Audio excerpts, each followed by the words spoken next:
こんにちは。今年初の畑を見てまだ興奮冷めやらぬ SBFJ 利根川です。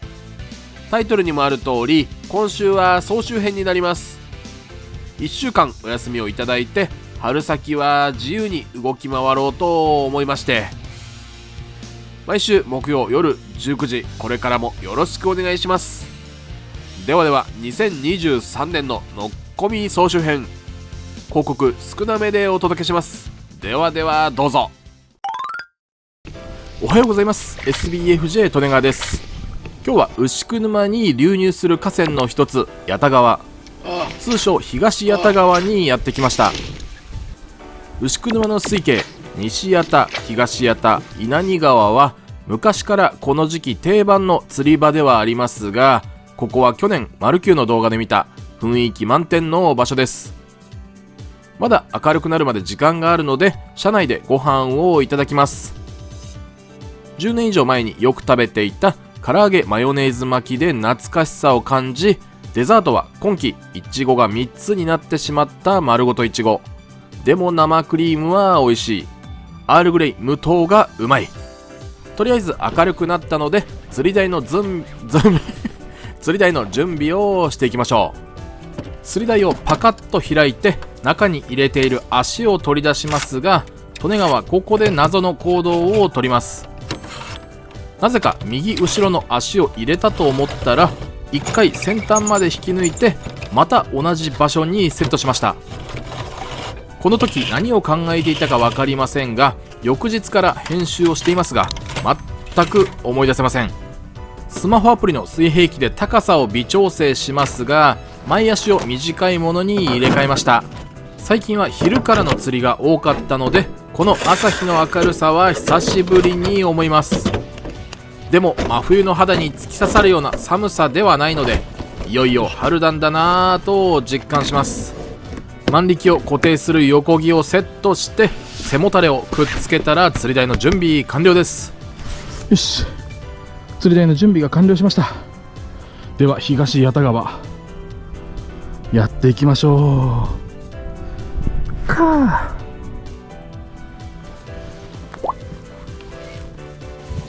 久しぶりにヘラ R の21尺を出します。21尺 6.3 メートルでスタートしますが、もしダメそうなら24尺も使おうと思ってます。やばい、やってしまった。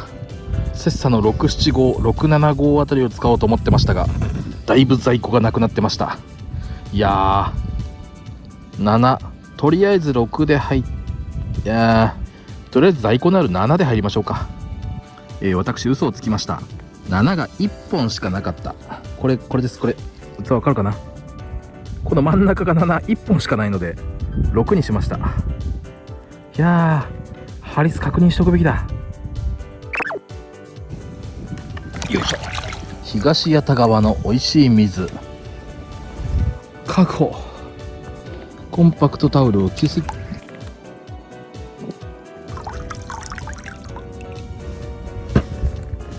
なくなっちゃった。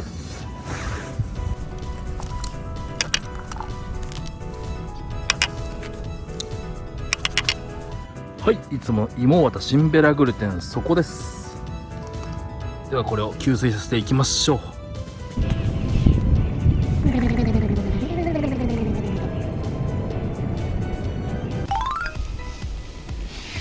よし、じゃあ1投目よろしくお願いします。釣り台をいつもよりちょっと低くセットしたのと、左側に足の塊があって振り込みにくいので、上から失礼いたします。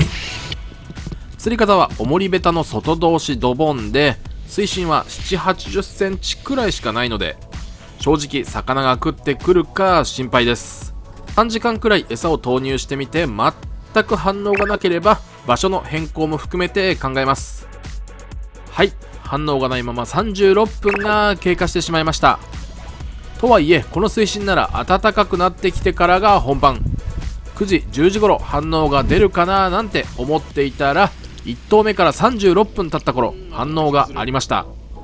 少しだけ浮きが上がったんだったか、何かしらの変化を見て合わせていたはずですが、動画を見ても動いてると言われれば動いてる気がするし、動いてないと言われれば動いてない気もする。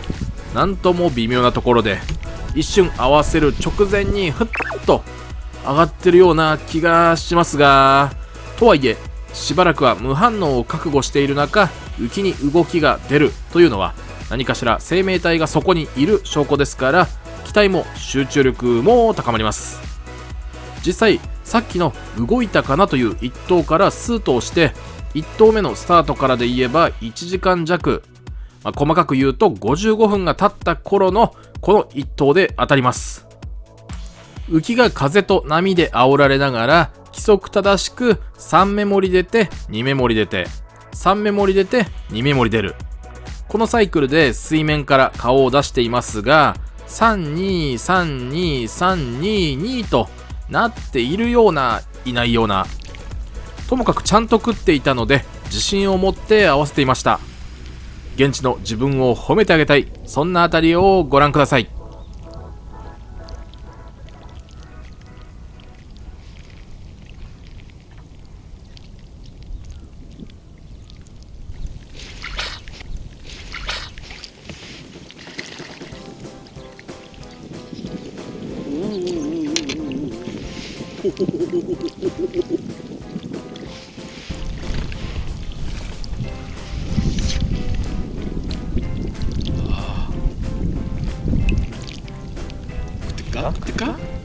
食ってると思う。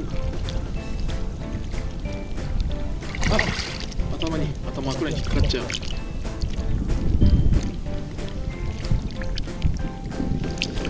ちっちゃいけど食ってる。小さいけどこの子は大きくないですがしっかり食っております。ピントがね7、8寸ってところですが、いやー長い竿で釣れると嬉しいな。ありがとう。食ってくれてありがとう。いや、眠気覚めた。開始から1時間で釣れるとは。水深は浮きまで何十センチだろう。浮きまでこの利根式、よくある外通しとか中通しではなく、こうやってつけるタイプですが、何センチかな。多分60センチ、60センチぐらい。浮きまで60センチで、浮きの分で水深80センチぐらいですね。いや、いるんだ。うれっちい。今回右側から動画を撮影しているのは、まさに右前から太陽が昇っているので逆光マックスになってしまうので右後ろです。あとは最初の数頭以外はナス型の重りを 0.8 号から1号にしたり、浮きをいつも使っている太いボディの太いパイプトップにしました。21尺の激浅水深ですから、竿の 6.3 メートルに道糸も 6.3 メートル近いわけで、12メートル近く沖に浮きが立つことになります。0.8 号より精度を餌が落ちる地点の精度を上げたくて1号にしました。重さの違いは 0.75g なので気分的なものかもしれません。ただ心なしかどっしり待てるようになった気がします。次こそはドボンらしい刻み当たりだったり消し込みだったり食い当たりだったり、そういう当たりを見たいなと思いますが、この後見れます。ではではどうぞ。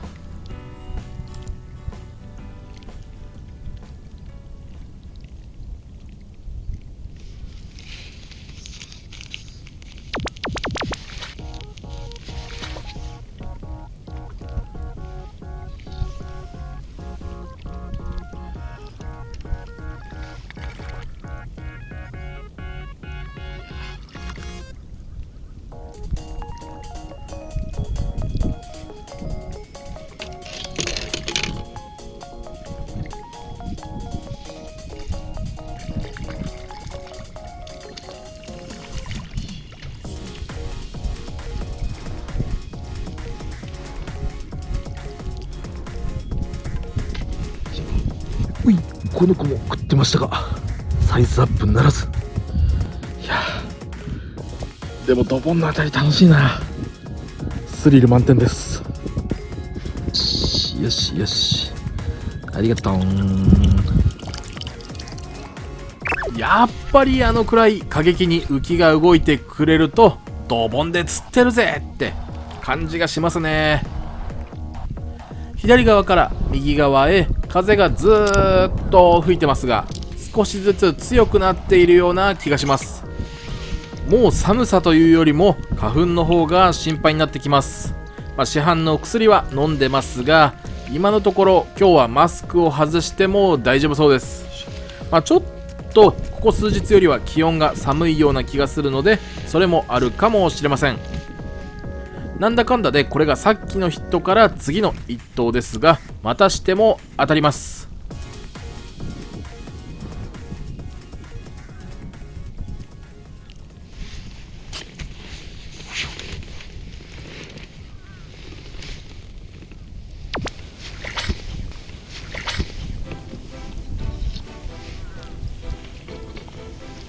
ちょっとサイズアップしたかも。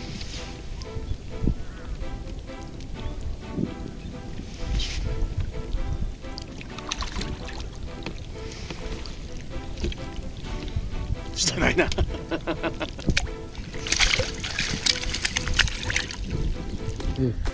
うまく取れませんが30センチくらいになったんで、ちょっとサイズアップしました。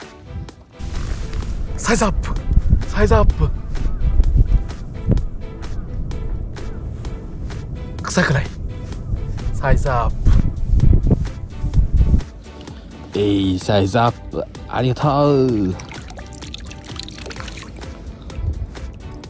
時刻は8時30分。太陽が上へ行ってくれたので、全体を撮影しているカメラを左後ろに移動します。ここでもしかして重りベタのドボンじゃなくバランスでもできるかもと思いましたが、浮きを付け替えてみたらどんぶらこどんぶらこ、ダメだこりゃ。すぐにドボンに戻しましたが、10分20分30分と時は過ぎていきます。最初から反応がなかったのと違って、魚がある程度寄っていたと思われるので惜しい。もともと柔らかくして使っていたグルテンに団子の底釣りナツをパラパラパラと、割合としては1割も入っていないと思いますが、少し混ぜてみてグル団子を使ってみます。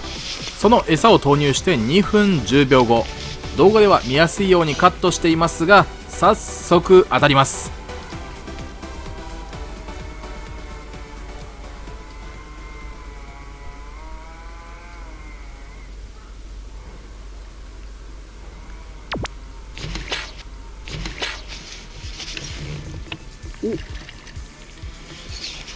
サイズアップしたかな。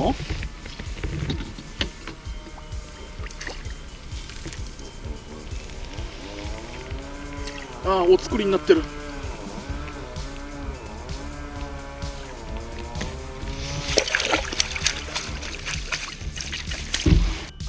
お腹ぽっこりん。ちょっとお腹もぽっこり仕掛けてる気がします。映ってるかな。34。おお、34だ。いいな、嬉しいな。団子の底釣りの厚さをグルテンにちょこっと混ぜたら34、サイズアップ。よいしょよいしょ、ありがとう。元気でね、いっぱい卵を産んでおくれー。ここで利根川、スマホを触っていたり変更グラスをかけ直していたらやってしまいました。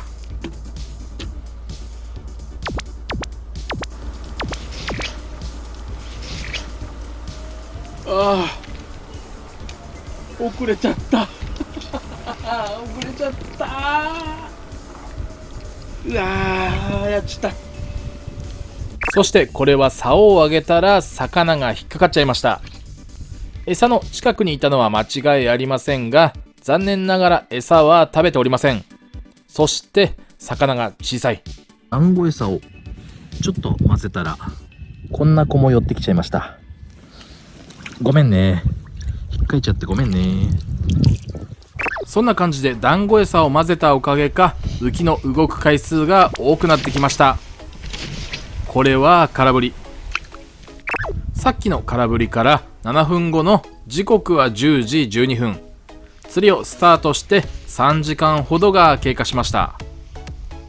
去年の年末、小櫃川で長い竿を使っている時に魚を沖で浮かせて竿で強く引きすぎないというのを意識して、それからしばらくの間は大丈夫でしたが、今今日の動画を見直して思ったのは、かなり強く引いちゃってますね。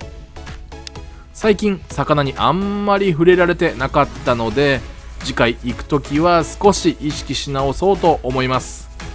全然釣れなくて力んじゃってる。まあこの1頭は餌の着水から45秒で釣れる超ラッキーな1頭だったので、最後までノーカットで見ていってください。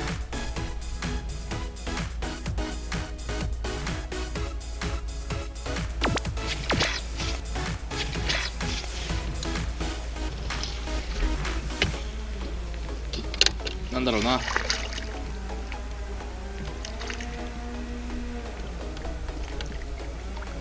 マブナかな、ヘラブナかな。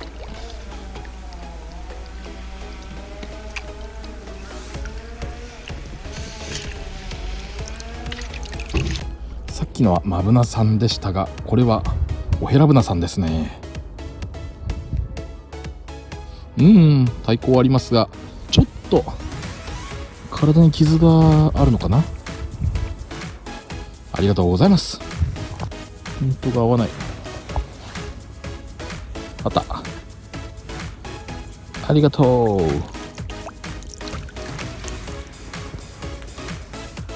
実は今針をセッサの8号にしたんですが、2つとも普通に食ってましたね。この暖かさなら食うんだな。一つ勉強になりました。もう今日は久しぶりにいっぱい釣れて嬉しい。というのも、実は数日前に別の場所へ2カ所行っていました。片方の池は口細がずっとつついてきて、挙句それが釣れる始末なので何とも対処しきれず撤収。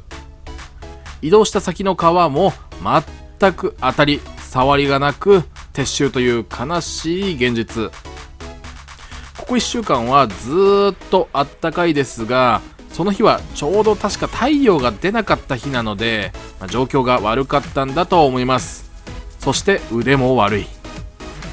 何かしら魚の反応があれば動画にできたんですが、家に帰って動画を確認しましたが、ちょっと難しいので諦め。そしてここ八田川、東八田川、幸せな気分で釣りを楽しんでおります。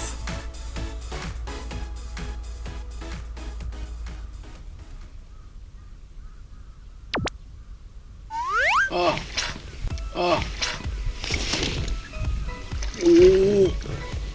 お、止めた。止まった。ちょっといいサイズかな。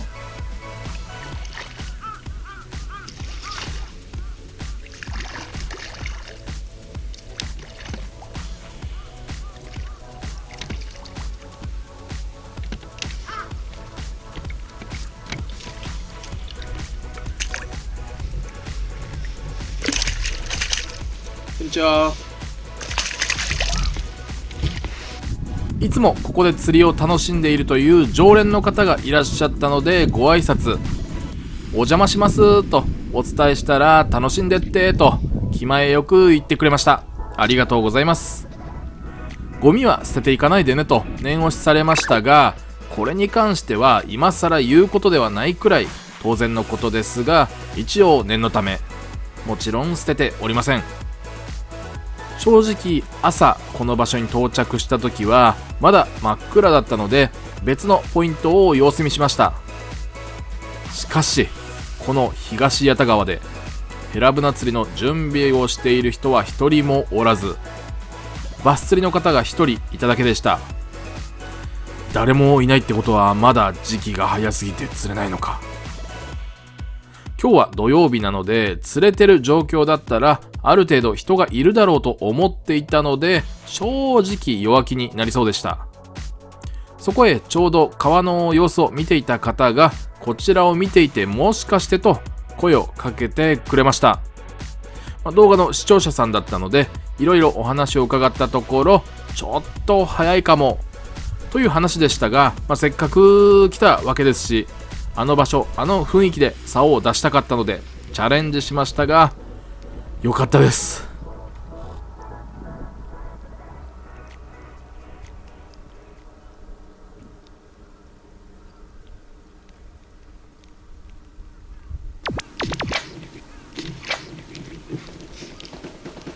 うわー。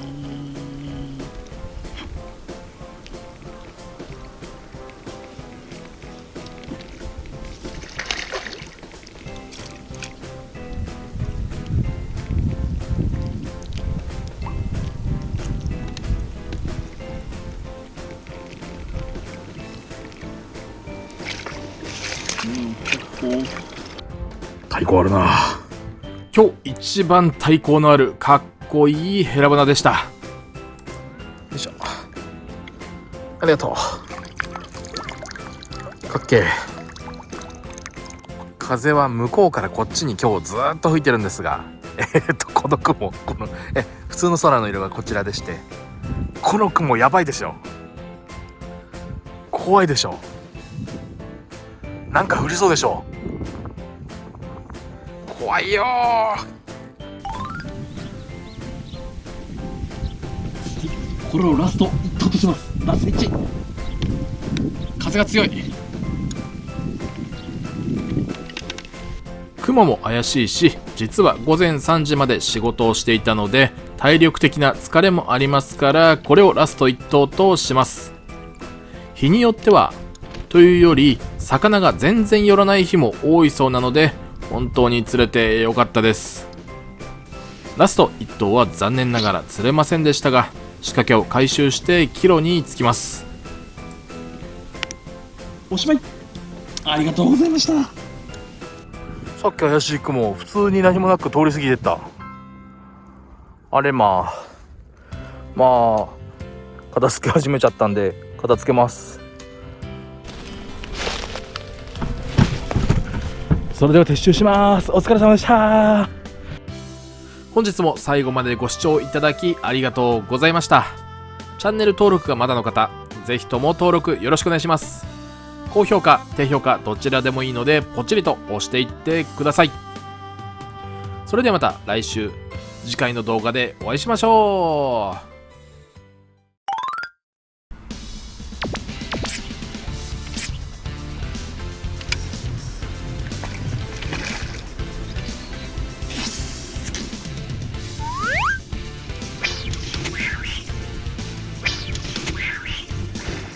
うわ、なんだ。おはようございます。 SBFJ 利根川です。途中でコンビニに寄ってお金を下ろして向かった先は千葉県流山市にあるヘラ竿の時は、階段をダッシュで駆け上がり予約していた竿を購入。 V の23と 10.5。 さあ早速使いに行きましょう。スーパー銀閣スリムも買った。またぎ用に買いました。ありがとうございます。すぐ高速に乗って北上しますが ETC カードを忘れたので大変です。桜土浦インターで降りて一般から精算機を使ってお金を払い、到着したのは上備前川。すでに竿を出している方もいたので後ろを通るときにご挨拶、こういうのは大事だと思います。こんにちは。ちょっと奥入らせていただきます。草むら、土が柔らかくて微妙に歩きにくく、さらには結構野原が生えていますが、お構いなしに突進していきます。重い荷物を早く下ろしたい気持ちを隠してかっこいい表現にしました。ごめんなさい。この辺に入らせてもらおうか。さてさてどうしましょうか。あら、なぜかぽっかり穴が開きました。汗だくでございます。じゃあここで準備をしていきます。取れてない。取れてなかったらここからです。今これをこうしたところです。茨城県は土浦市、ここ上備前川と桜川の合流するポイントには毎年来ていて4年目になります。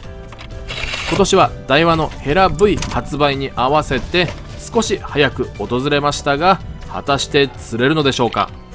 白々しく言っておりますが、 Twitter では先行で動画を載せている通りしっかり釣れています。しかもすごい気に入りました。その理由はおいおい話していくとして、釣り台の準備が全て終わったので着座しましょう。手にはヘラ V10.5 尺でございます。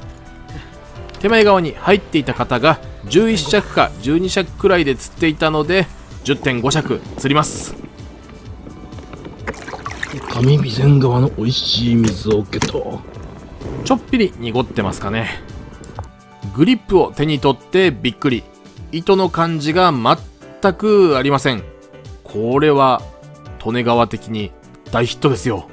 餌は利根川がいつも使っている芋、綿、シンベラグルテン底。そして今日もコンパクトタオルを用意するのを忘れてました。コンパクトタオルを給水。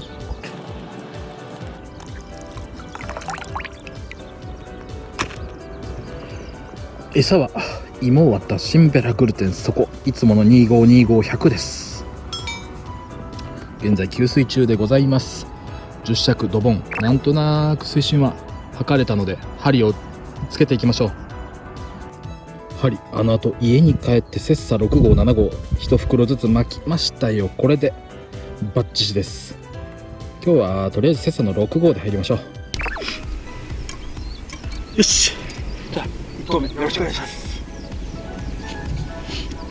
よろしくお願いします。そう、さっき握りグリップの感触で糸の感じがほとんどしないと言いましたが、月光強しとかやわら、さっき握りグリップの感触で糸の感じがほとんどしないと言いましたが、月光強しとかやわらは握った時に糸が手に当たる感覚があります。大げさに言ってしまえばボコボコした糸が手に当たってると言いますか。ただあれはあれで糸があってやっているような気がします。糸だけに。裏では玉の柄にくっつけた鎌を網に付け替えて釣る準備は OK。 この開始から40分後の一投でヒットしますが、左へ右へ流れがちょこちょこ変わるので落ち着いて釣りができません。今は右から左へそれなりに強い流れが当たっています。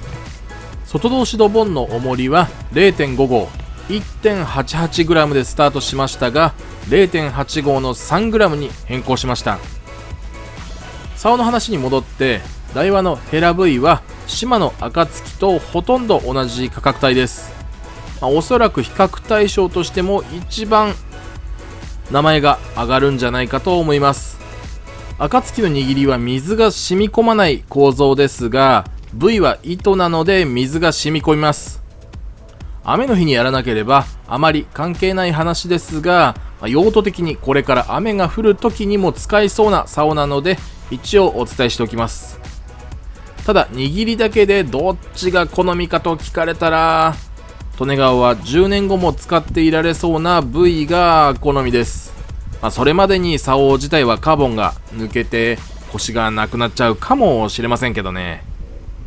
それはさておき、とりあえずはヘラ V、 竿の曲がりが見たい。ヘラブナをかけた感覚はどんな感じなんだろう。だんだん浮きに魚っ気が出てきたので、今か当たるのか、そわそわしながら待っていましたが、当たりはなく、そんな矢先の出来事でした。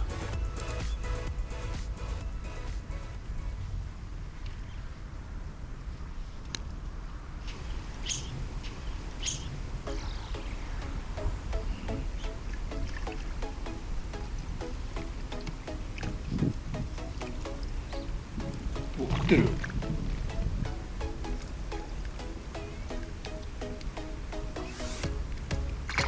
パワーある。上しっかり下まで食ってる。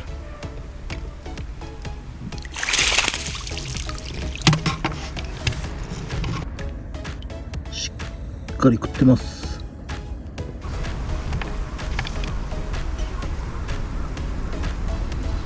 30ちょいある。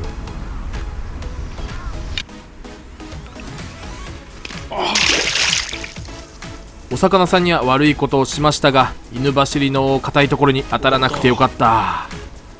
もう今年は花粉がすごくて本当にすごくて、目のかゆみと鼻水、喉の上側、そして今年はプラスアルファで返答の晴れからなのか咳が出ます。これもそんな時の当たりでした。さっきまでそれなりに激しい流れでしたが、浮きの角度を見ての通り、今は流れはほとんどありません。とはいえそれなりに風は強いので、浮きは常時煽られていて、花粉症の症状もあり注意力をそがれています。また流れが強くなってきて、右から左にかなり強く流されてしまうので、少しだけ右側に餌を投入して調整。ようやく合わせられた一頭です。さっきの魚は食っていましたが、優しく引いたら素直に寄ってきました。この一頭はバチッと合わせたせいか、はたまた浅場の釣りだからか、右に左に暴れます。ヒットまで110秒、約2分近くをダイジェストでご覧いただき、当たりの直前までスキップ。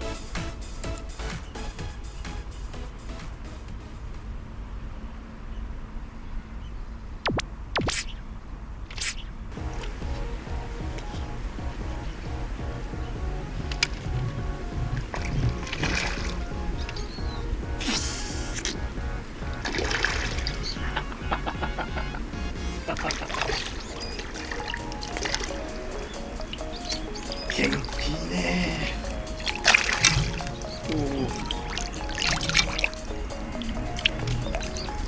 はいはいはい、しっかりね。いってます。ああ、気持ちいい。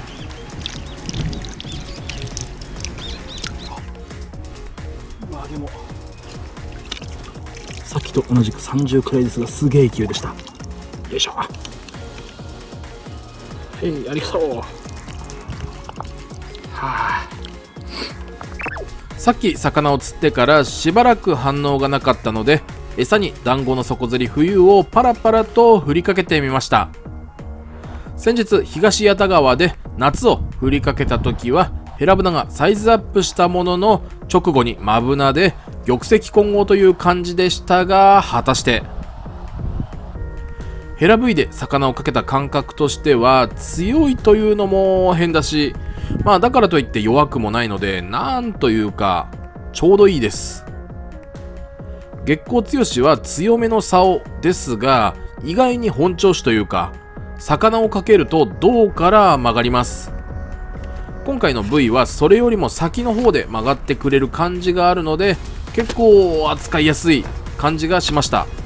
部位の穂先は全て中空、中身がないチューブラーなので、風だったり水の抵抗はソリッドに比べて受けやすそうな感じがしますが、ひとまず 10.5 尺を使った限りでは気になるほどじゃありませんでした。竿の重さなんかは全体的にどういう重量配分か、握りの太さによってはかなり変わってくるので、カタログスペックは基準であってあまり当てにはなりません。あとどこかで言った気もしますが、お店で竿を継がせてもらうときは立っている状態で振ることが多いと思います。利根川の体験談として、立った状態で軽く感じたものが釣り座に座ってあぐらで持つ場合、座った時の方が少し重く感じるので、そこは要注意です。しっかり食ってましたが、魚種はマブナ。よく引きますね。30ちょいのおまぶなさんゲット。いやー、引くな。元気だ。じゃあ次の場所移動します。お疲れ様でした。上備前と桜川の合流、いい感じに釣れました。 10.5 尺。さあこの後は23尺を持って霞ヶ浦へ移動します。長い23尺はどうなのか。利根川が生まれる1年前、昭和60年に作られた土浦ニューウェイを通って久しぶりの霞ヶ浦。ヘラ FX24 尺にひびを入れた苦い思い出のあるポイントです。ここでは23尺、全長 6.9 メートルの長い竿を使っていきますが、これからのシーズンに向けてせっかくなので太い道糸ハリスを結んで勝手に耐久テストをしてみようと思います。でもこれを見て真似した人の竿がどうにかなっても利根川は責任を取れませんので、そこはご了承ください。正面の雲と太陽からは白明光線、いわゆる天使のはしごが見えます。ということで本日2回目の釣り台展開が完了しました。霞ヶ浦本湖の美味しい水ゲット。餌は前半で使ったものと同じなのでスキップ。ドスンと着座して買ったばかりのヘラ V23 尺をついでいきます。今わかることは見た目と握りくらいなもんですが、ついでいる時に気づきましたが、ヘラ R は軽さを求めたがゆえに差し込む部分の塗装が短くなっています。これが V では FX と同じくらいの長さになっているのでちょっと気楽です。ここが短いと抜き差しするときにすっごく気を使うんですよね。長い竿は常に気使いよって話ですけどね。あとは R の差し込む込みが浅いと聞いたことがありましたが、同じくらいの力で差し込んだところ比較してみたら FX の頃からもう浅かったようです。全部尺数が違っているので完全一致の比較ではないところはご了承ください。でもこの3本が可愛くて可愛くてしょうがないんです。道糸 2.5 号を持ってきました。24尺の仕掛けを詰めて使いましょう。道糸が 2.5 号なので恋すれの11にしましょう。 1.2 号こっちということで24尺の仕掛けを詰めてヘラ V23 尺を使う準備が完了したので、霞ヶ浦の1投目行かせていただきます。よろしくお願いします。風景からなんとなく伝わるかもしれませんが、時刻はもう夕方16時15分スタートです。最近はだいぶ日が伸びたので1時間はできると思いますが釣りたい。しかしここで霞ヶ浦の名物がやってきました。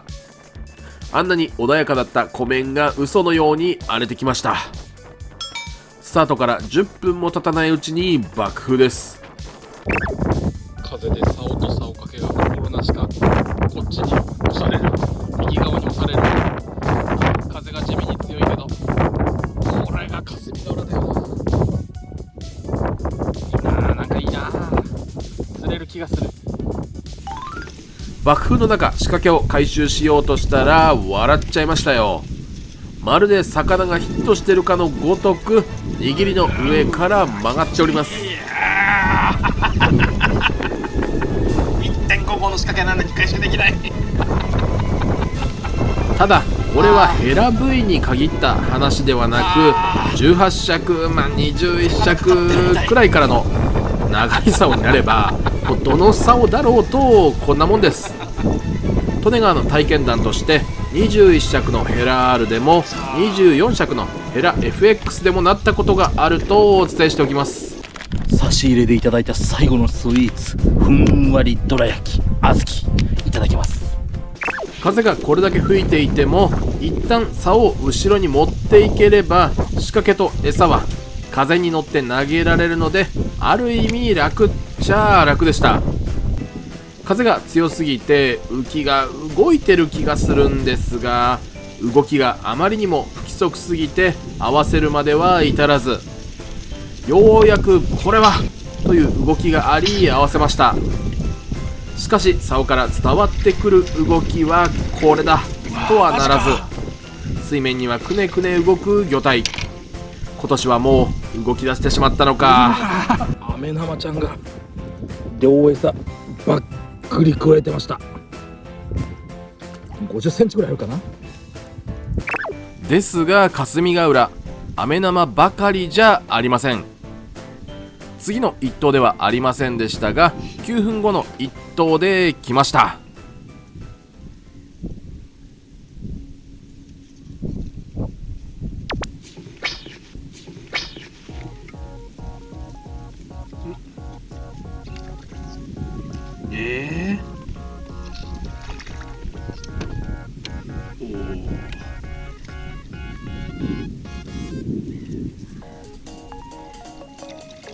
来ましたね。来ましたね。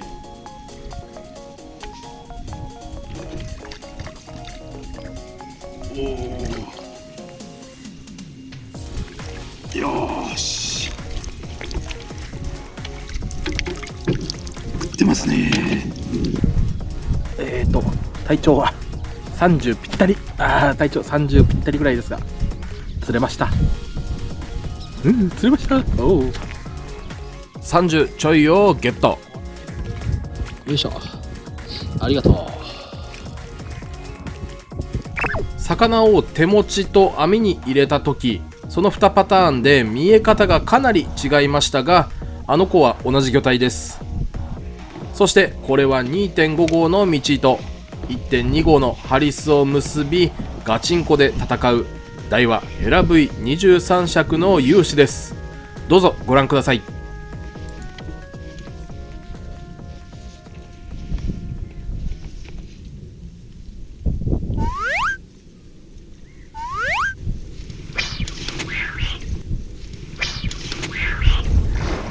うわ、なんだ。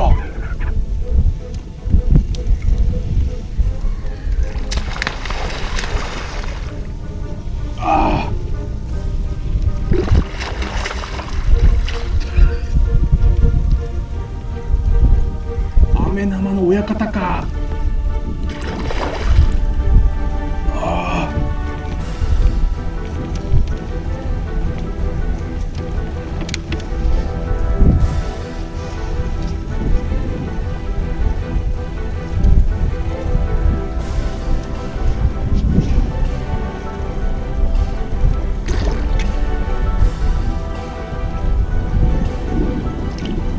うわー、めっちゃんこサイズアップしちゃった。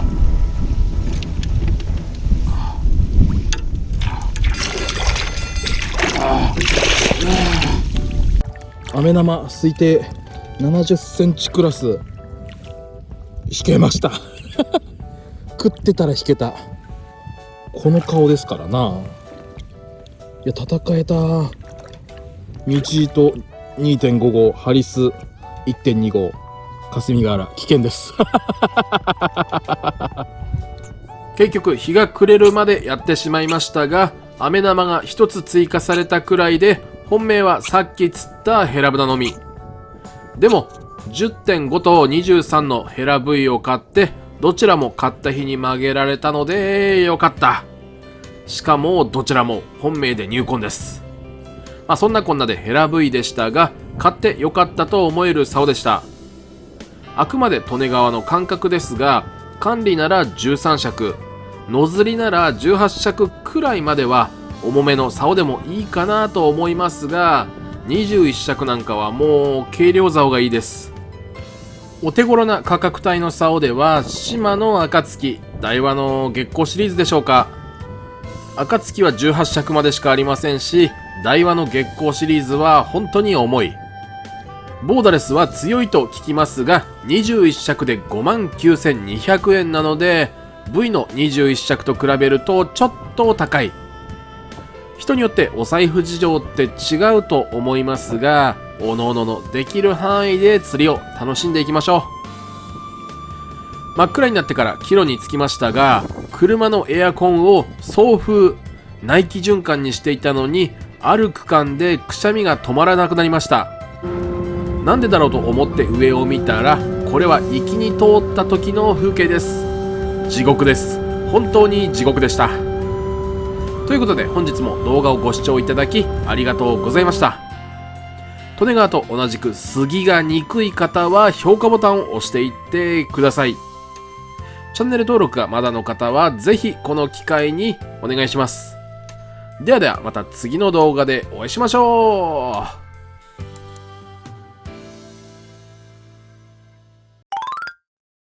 おはようございます。 SBFJ 利根川です。今日はどこへ行くかというと、この前アドマチック天国で特集された去って桜で有名な権現堂の権現堂です。正確には茨城県五霞町側になります。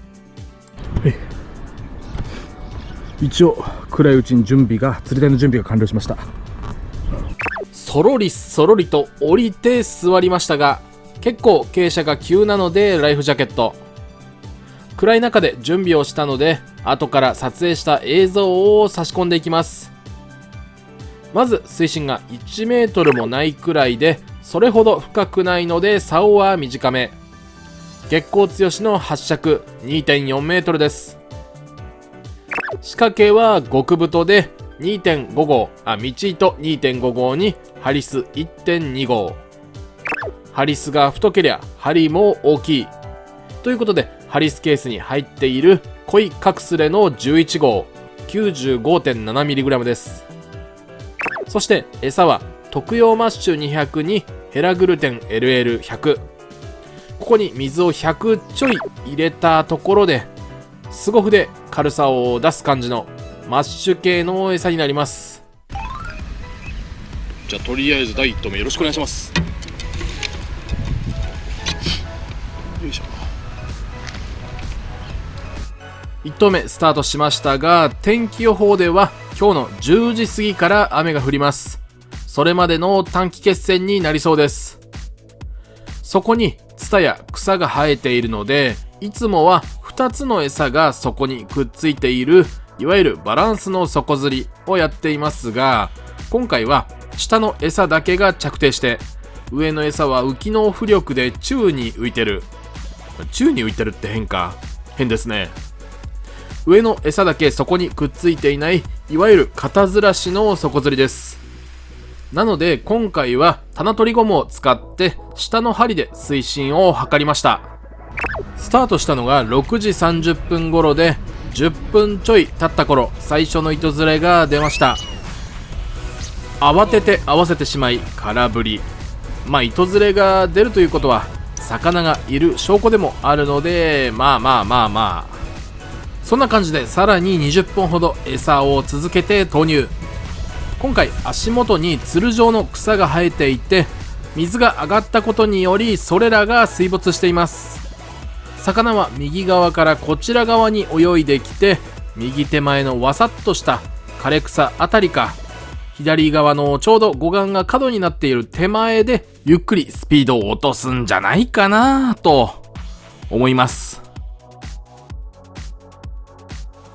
さあ、浮きに気配が出てきました。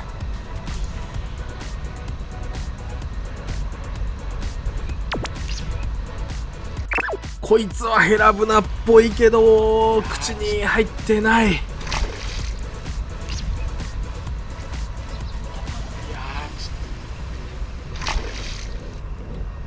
そんなに大きくなかったですが、食ってなかった。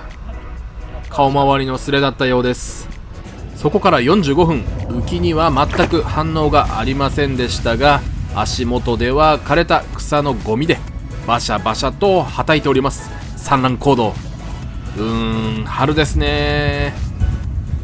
そんな一コマを撮影したりして、さっきのスレから45分が経過してしまいました。今日の餌は特用マッシュのいわゆるフレークがベース。ヘラグルテン LL で全体をまとめてスゴフで寄せるというよりも、多少匂いはつきますが、主な目的はマッシュの重さを筆中和でしょうか。スゴフを使って軽さを持たせた餌になります。地元のおっちゃんが昔から使ってる餌の一つで、利根川も実際に使ってみましたが、付け方次第で使いやすい。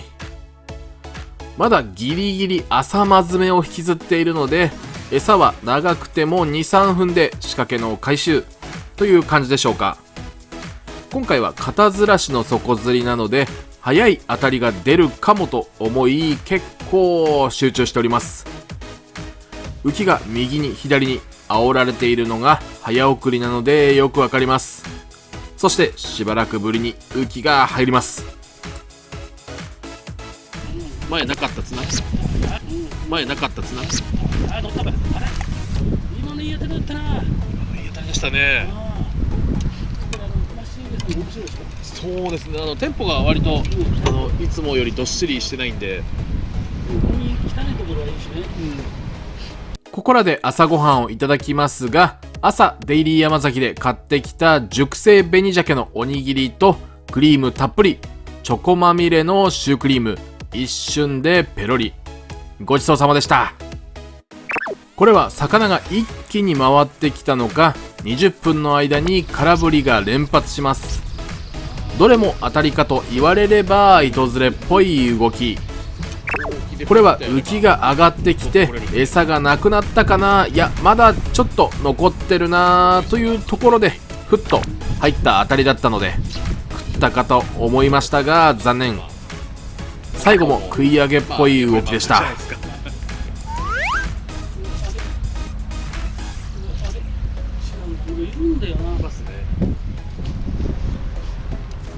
今回水面まで少し高さがあるので銀閣の金属万力を一番下まで向けましたが、上方向はともかく下方向は自由度があまりなく、穂先がほんの少ししか水に入れられませんでした。今回みたいな場所では穂先の周りにも草が残っているので気を使います。思いっきり下方向へ向けるのは苦手というマイナス面もありますが、今日みたいな雨が降りそうな日だったり、18尺を超えた長い竿を乗せる長い竿掛け、これを気兼ねなく使えるのは金属製の万力です。水に落としたら真っ逆さまですが、万力に使うような硬い木材は同じく水没しますからね。ということで間もなく当たります。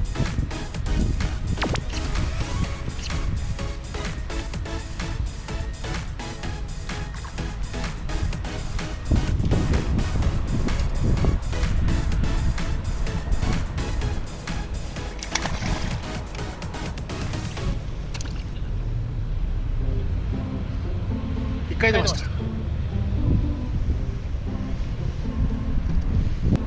リプレイで今ご覧いただいてますが、なんでしょうね、ヘラブナかマブナか、船であることに間違いはないと思います。どちらにせよ食ってませんでしたからね。あの子たちは何を必死にやっているかというと、必死に卵を食べているのです。我々にとってイクラ、タラコ、そんな感覚でしょうか。魚卵。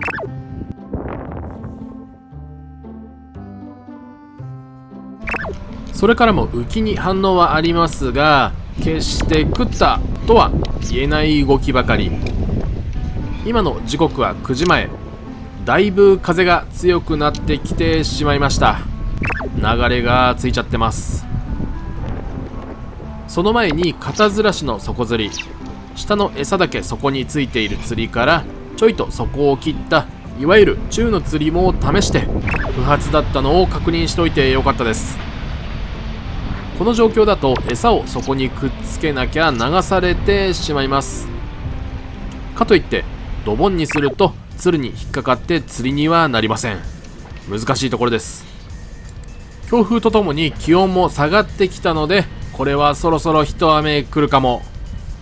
暖かい格好に着替えました。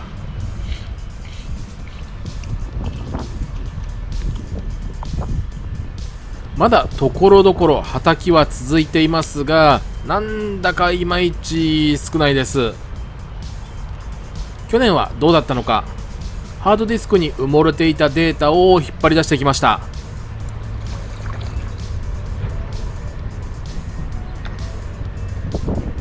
懐かしい。1年前なので藤井川で殉職したビデオカメラです。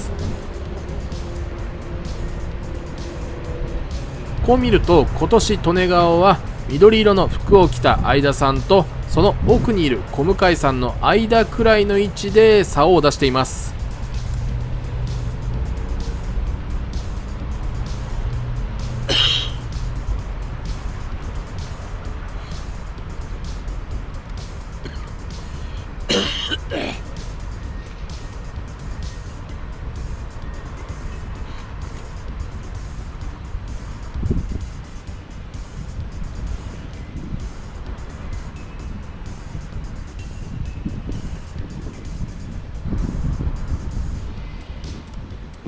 以上、去年の回想シーンでした。今年は変更をかけてないとはいえ全然魚体が見えないので寂しい限り。釣れてくれればいいんですが。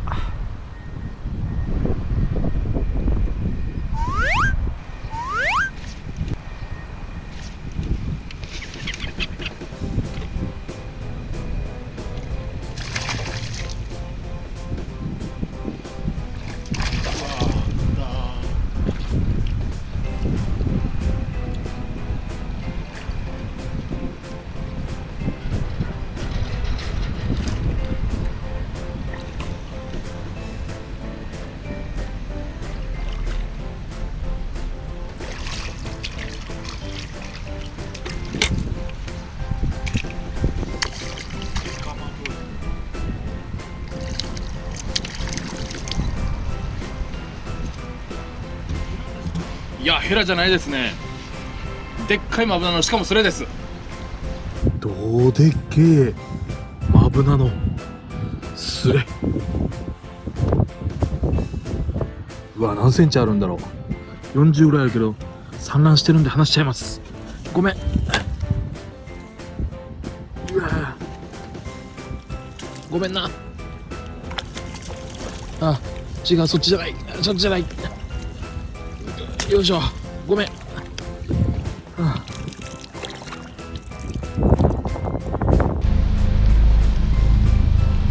10時を過ぎた頃、雨が降ってきてしまったので終了です。この時はポツポツと雨が降ってくるくらいでまだ穏やかでしたが、ほんの10分も経たずしてビタビタと雨が降ってきました。雨が降ると土についた釣り台は泥まみれ、そして風が強く網を入れていたビニールが吹っ飛ばされかけましたがセーフ。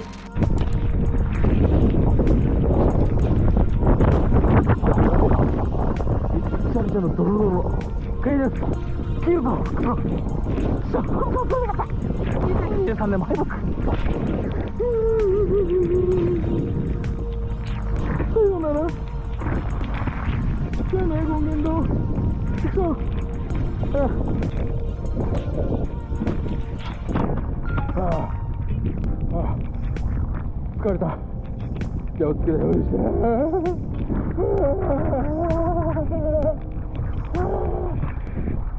雨で濡れた服を着替えて町田商店のラーメンで温まりました。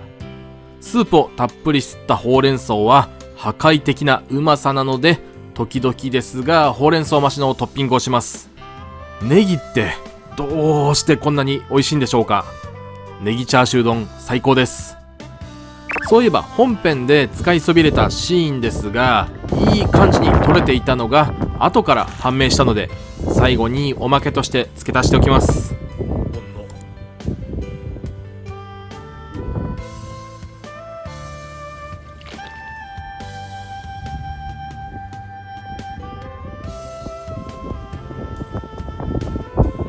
ということで本日も言えたかな今。ということで本日もここまでご視聴ありがとうございました。今年もいろいろチャレンジしていきますので、チャンネル登録と評価ボタンをよろしくお願いします。ではではまた次の動画でお会いしましょう。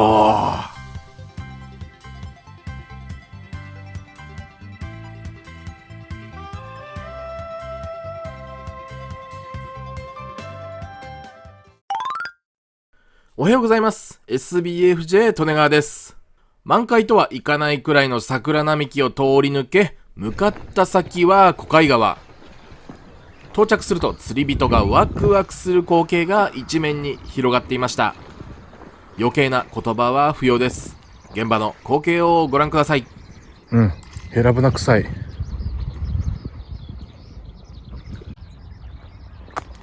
あれヘラブナだ。そこにいるのヘラブナでしょ。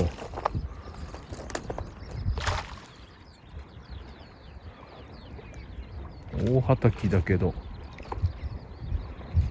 今これに滑った。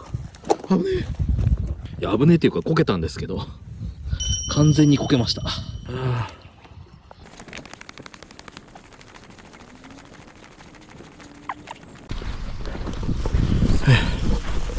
荷物を背負って一便で行きます。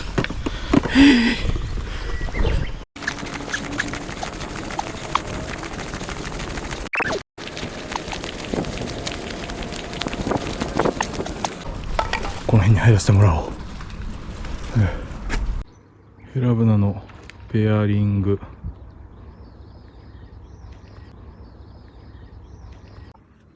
多分ですけど、この辺までは泥だ。ここから護岸されてるので。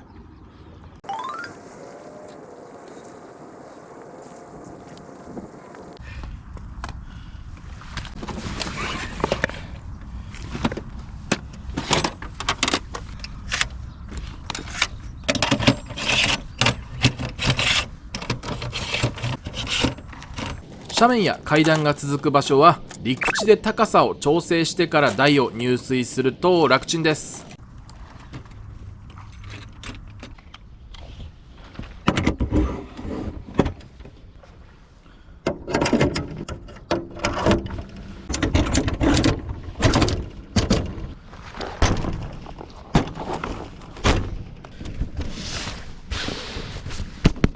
随時水が上がってきそうなので、このぐらい高くしときます。手前に出して、まあいいんじゃないでしょうか。座って一息ついた後は小海川の美味しい水を確保したいんですが、浮きゴミがすごいので網を使って横着。目の前に浮いているめちゃくちゃ多いゴミたちを磯ダモの絵でお掃除しますが、掃除しきれない。あれ、泳いでるの多分オケラだな。ムカデかな。いやオケラだな。多分オケラだな。ハチかな。いやオケラだな。ハチかな。いやでもこの雰囲気、釣り人にしか伝わらないかもしれない。最高や。今日の餌、特用マッシュ 200LL100 スゴフ。持ち運ぶときは小分けにしてます。1回分。餌を作ってまだ給水してなかったので、コンパクトタオルを給水。よし。スゴフを混ぜ終わった餌、意外とほっくりさっくりしております。これにちょっと使う分手水とおしねりかな。竿はこの子を使いたい。 V の 10.5。 はい、今日もここに竿の線を入れておきます。針は小一角すれここも11号かな。12号まではいらないと思うんです。とりあえず11号で入ります。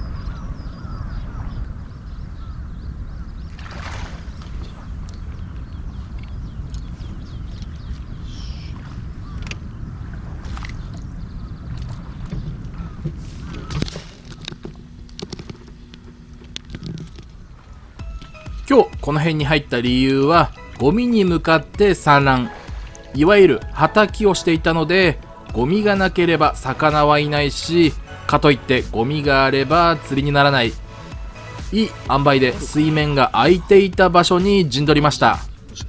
まあそれはサムネをご覧いただいた通り、後々とんでもないことになるのはおいおい見ていくとして、まずは1投目反応なし。浮いているゴミはもともとこの一帯に生えていたオナモミ、いわゆるひっつき虫です。水が上がったことによって、そして魚がそのトゲトゲに向かってはたいたり、近くを泳ぐことによって水面にぷかーっと浮いてきます。それが道糸、ハリスはもちろん餌にもくっつくので、釣りがなかなか成立させられません。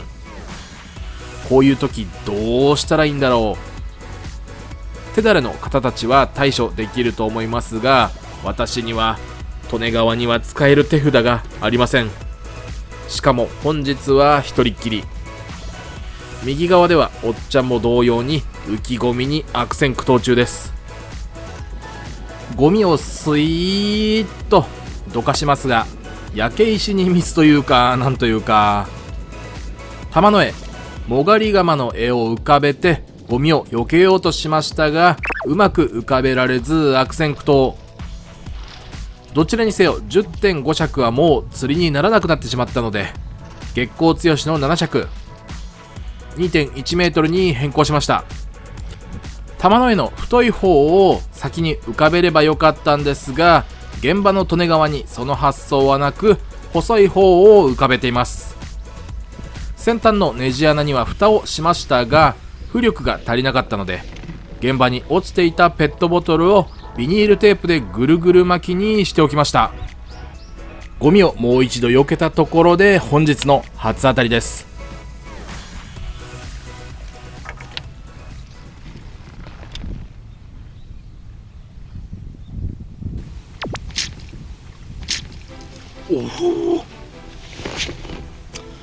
今のは愛しでしょう。あれは食っていいと思うんですよ。もう一面ゴミだらけですし、そろそろやばそう。でも憎たらしいことにですよ、釣りが成立しなくなるほどゴミが浮かんで寄ってくれば来るほど魚っ気も濃くなって、ちょっと遠くではたいてた魚がこっちに寄ってきた感じがします。餌を投入し続けている限りチャンスはあるはず。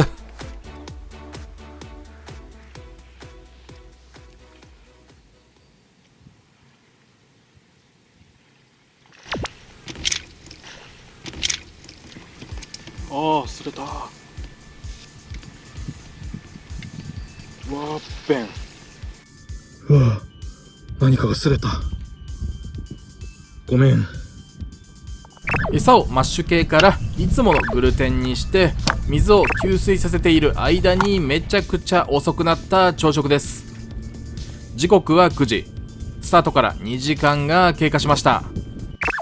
カロリー爆弾のあんバタートースト、利根川は粒あん派です。そして桜もこで桜の風味を感じつつ糖分を補給。ごちそうさまでした。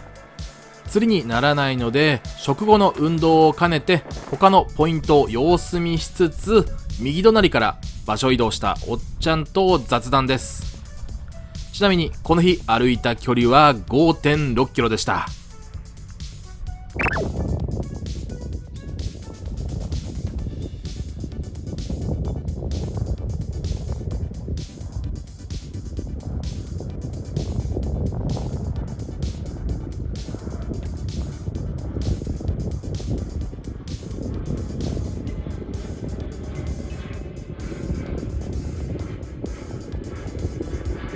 どうしようもないので今日は釣りをやめようか悩んでいましたが、さっきのはたき、この状況でやめてもいいんかと思い、うろうろ近くを見ていたら、岸に打ち上げられているゴミの中に太い竹がありました。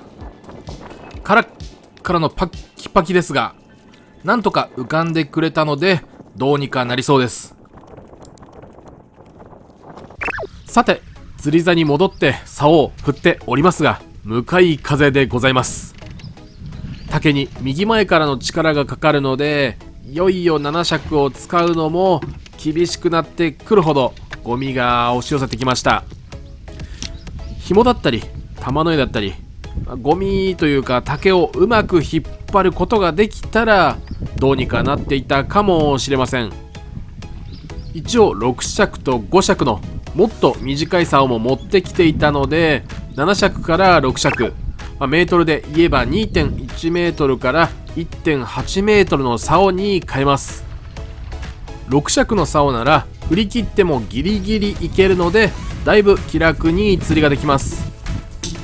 5尺は手前の護岸に乗ってしまいそうでしたが、6尺を振っていると5尺よりも手前をお魚さんたちが泳いでいくので、正解は5尺だったか。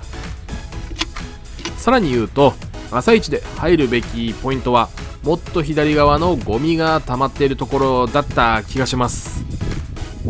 ゴミをうまく対処できるように玉の絵を追加で購入したり、ホームセンターで紐を買ったりと、いろいろ現場で対応できる道具が次々増えてきます。ただ動画にする以上やっていいこと悪いこと、そのあたりの見極めが難しいですね。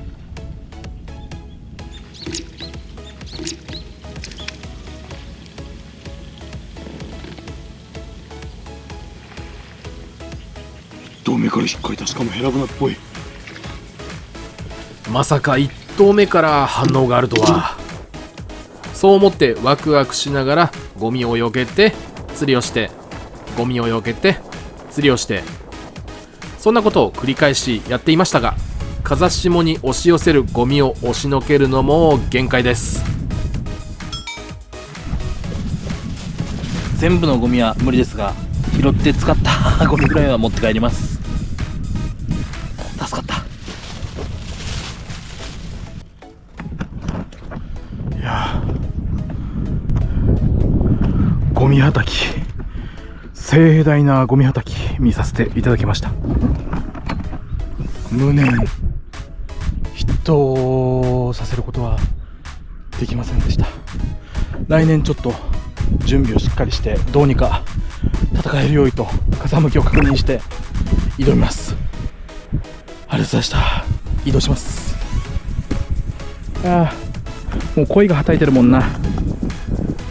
次の場所へ移動。移動する先はさっきまで竿を出していた場所から水を流しているこの水路の先になります。さあ行ってみましょう。2箇所目なので早送り22倍速で釣り台の準備をお届けしております。この下流には何人か地元の方が釣りをしていたのでチャンスはあるかもしれません。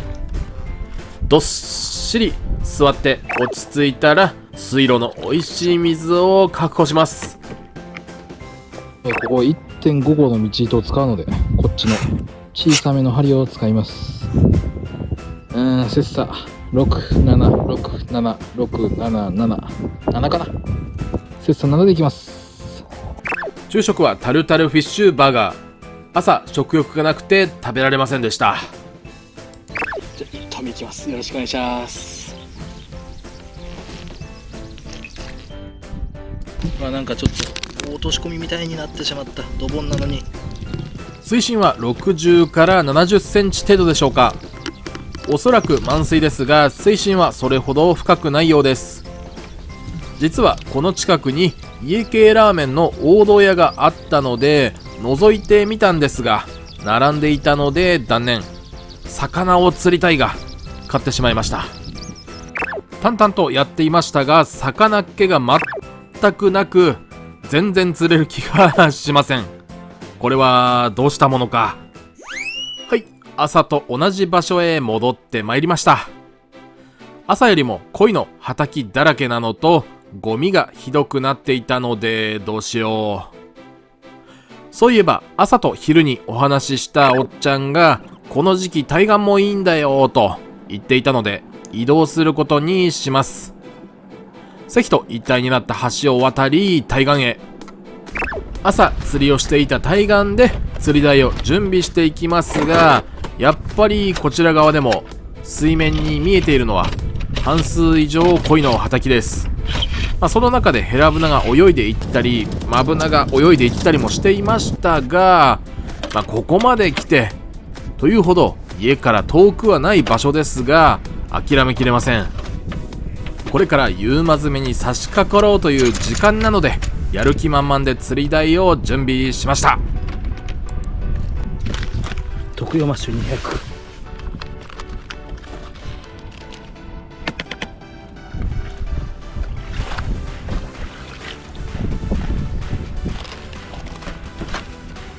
朝作った軽めのマッシュ、グルテン入りのマッシュをここでも使っていきます。よく考えたらこんな作る必要ねえんだよな。給水。そして竿を出しましたが、朝も悩まされたオナモミ。こいつがそこら中に見えないところにも生えております。長靴を履いて頑張って手持ちのもがりを使いましたが、長さが全然足りません。もう少し長いものが欲しくなりました。届く範囲は水深も浅すぎてまともな釣りにならないまま、地元の方とお話をしたり視聴者の方とお話をしたりして結局日が落ちてしまいました。ただ魚は釣れませんでしたが、貴重な体験ができたので今後に生かしていきます。いや本当にもう釣りって楽しいですね。ということでここまでご視聴いただきありがとうございました。この動画が公開される頃、私は宮城県にいると思います。来週の利根川は自己記録を更新しているのでしょうか。今年は宮城県で仕事をして例年よりも長く滞在する予定なので、今から楽しみです。ではではまた来週の前に見逃さないようチャンネル登録をお願いします。それではまた次回の動画でお会いしましょう。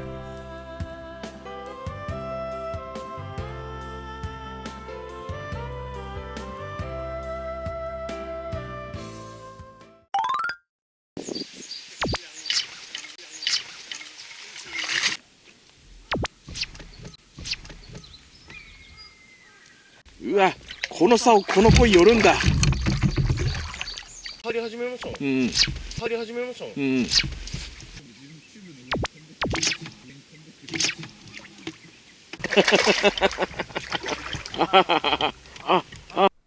おはようございます。 SBFJ 利根川です。ガソリンスタンドでレギュラー満タン、カーナビに目的地をセット。一般道その先東北自動車道久喜インターを通るルートです。コンビニで糖分を補充。出発時刻は23時半。埼玉県から群馬県、栃木県、福島県、そしてトイレ休憩。毎回買ってるチュップリンを体にぶっ込んだら、さらに北上して宮城県は月立インター。長沼だむ。ああ、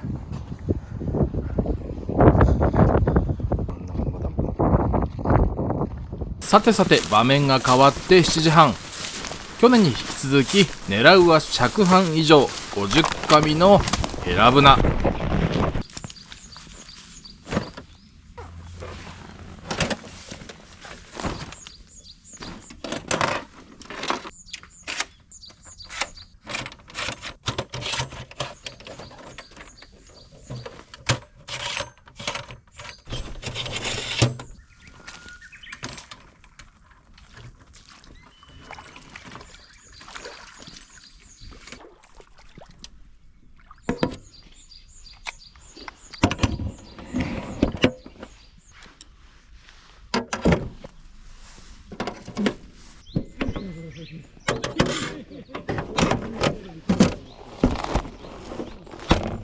釣り台の準備が完了しました。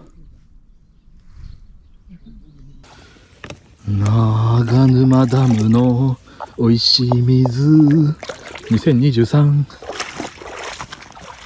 6分ブイブイじゃないと。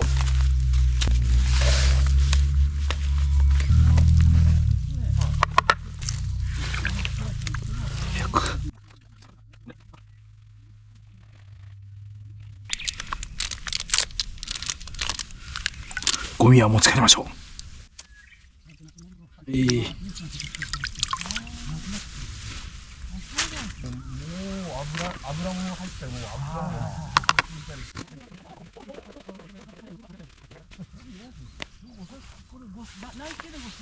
竿は7尺のちょっと短いバージョン。竿はもちろん道と、竿じゃない、仕掛けはもちろん道と 2.5 号。7尺だとちょっと長いのかな。竿がちょっと詰められてるのでちょっとつけてみます。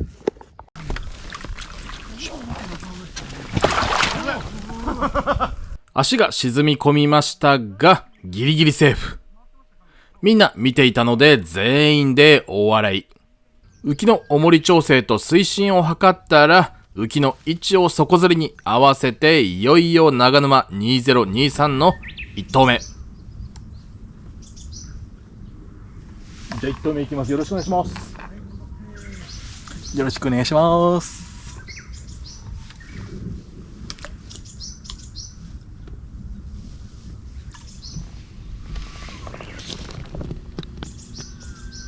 今回使っている竿は愛用しているガチガチの5尺の長さ違い。竿の正体が判明しました。 KT 関東のヘラ竿。聞いた限りでは釣り具店別注モデルの相模湖7尺。ただし元の竿はガチガチだったので穂先がグラスソリッドに差し替えてあるそうです。ただ朝一は全く魚っ気がなく、1時間半ほど餌を投入してからひとまず休憩。味付け濃いめが嬉しい鶏ごぼうおむすびと国見で買った落語カフェオレ、そしてチョコツイストサンドをいただきます。あまーん。二星テントウムシ。さて床休めしてからの一発目、だいぶ風が吹いてきてしまいました。とは言ってもここは柳の木に囲まれているので割と風には強いですが、果たして穂先をもともとついていたというガチガチのカーボン穂先に付け替えました。というのもグラスの穂先はちょっぴり短かったので少し先を狙えるよう変更です。穂先が10センチくらい長くなりました。それに伴い仕掛けも道糸 2.5 号のハリス 1.2 号から一回り太くして道糸3号のハリス 1.5 号で切れないように対策。そして動画では一瞬ですが時が過ぎ去り時刻は15時3分、ようやく浮きが動きました。残念ながら空振りでしたが、これだけ浮きが動かないと糸ずれでも手が出てしまいます。今回浮きの調整は針がついた状態で5目出し、振り切って2目が出るように最初の数頭で調整したので、あとは釣るだけなんですが、さっきの空振りから20分、やっぱり魚がいました。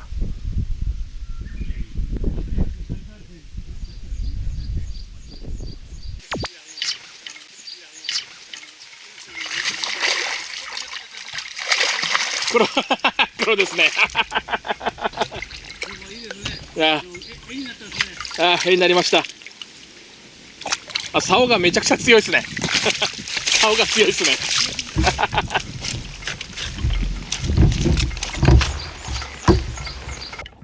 長沼のまぶなさん、ありがとう。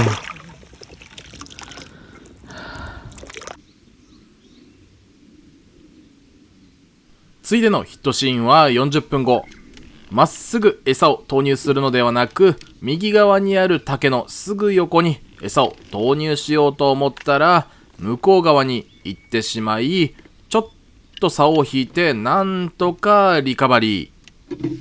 でも浮きが立ってからは踊ってもう大変。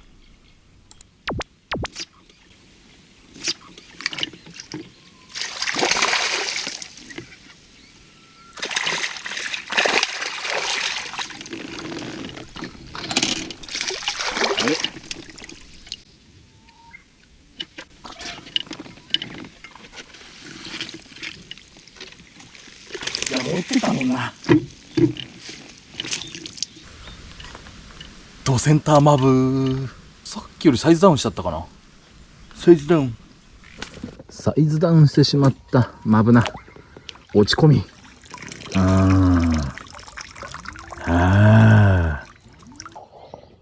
今その辺でわさわさしました。わさわさしてました。はい、一気に暗くなりまして時刻は17時49分。最近は6時くらいまで浮きが見えますが、この空振りをもって1日目は終了です。じゃあ1投目いきます。よろしくお願いします。デイ2、2日目です。よろしくお願いします。パパッと準備をして7時半スタート。今日も右の竹ギリギリを狙っていきます。今回はお家を間借りしての遠征です。初日はかき鍋とお惣菜、そしてビールの 350ml 缶を一つだけいただきました。私利根川、酒にめちゃくちゃ弱いので顔が真っ赤になって日が変わった頃にお布団へ。そして本日3投目、浮きになんとなく雰囲気が出てきました。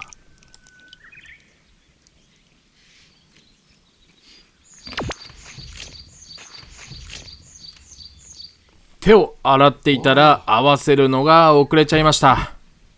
そして次の1頭、この1頭でその魚の正体がわかります。さあ予想してみてください。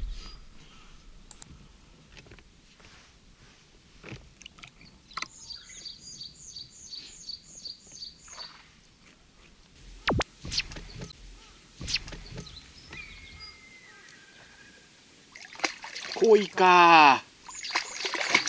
恋だ。恋です。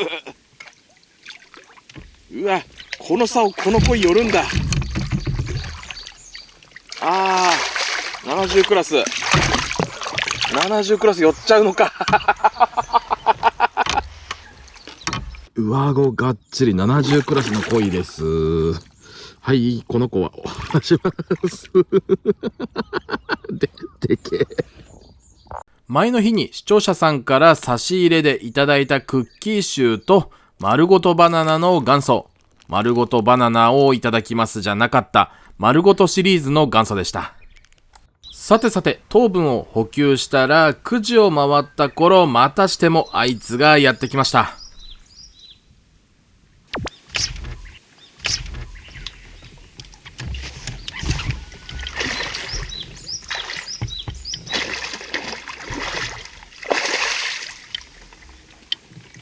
恋か。恋か。はい恋ちゃんです。さ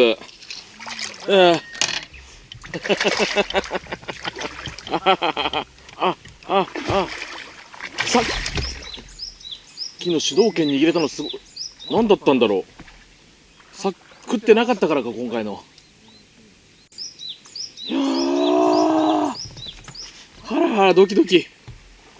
のっこみに鯉はつきものですが、鯉の後ろにヘラブナがついて回るとも聞くので、期待を持ってやっていきましょう。昨日は足元を泳ぐ魚も全く見えませんでしたが、今日になってから時々見えるようになったので、ようやく状況が良くなってきたのかもしれません。プツプツと泡付けがありましたが、偏光グラスをかけていて、今の当たりを見逃してしまいました。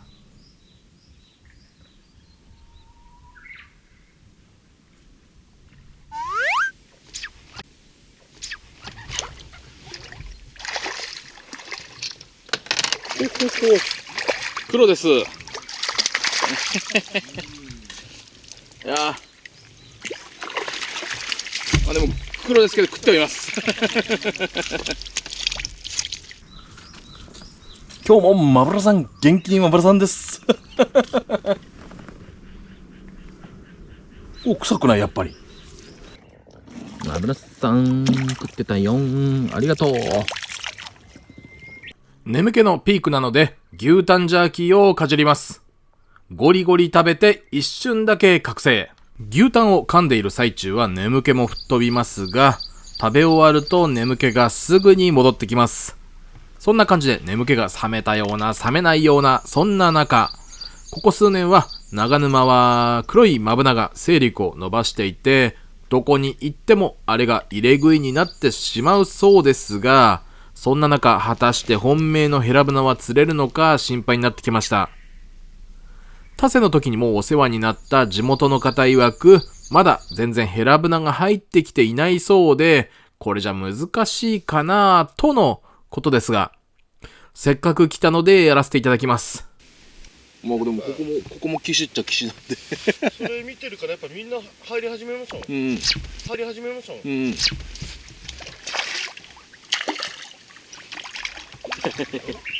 いや、黒いっす。黒いっす。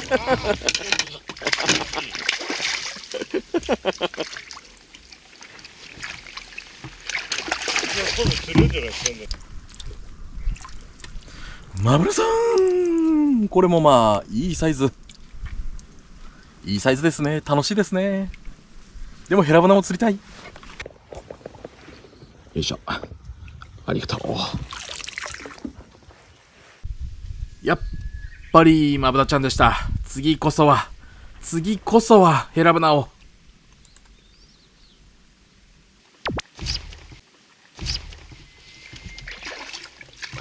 黒い。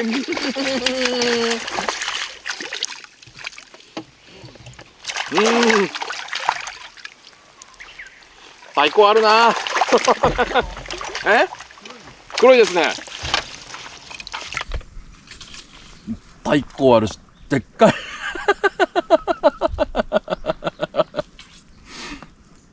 43鉢、3鉢3球ぐらいある。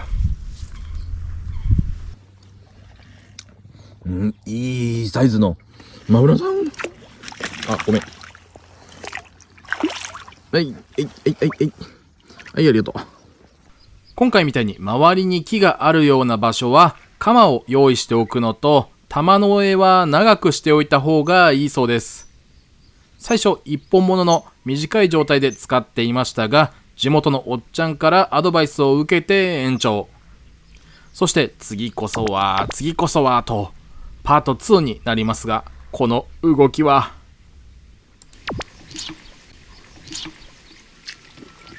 黒いですよね。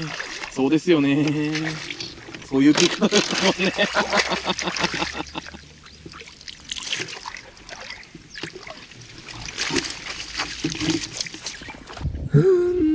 マグロThank you。今回手前には結構草が残っています。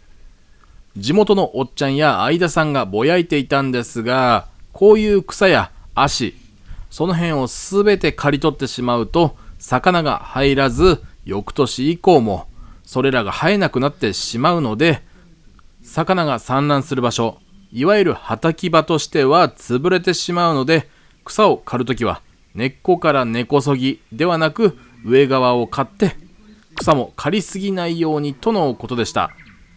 当然っちゃ当然なんですが、奥が深いですね。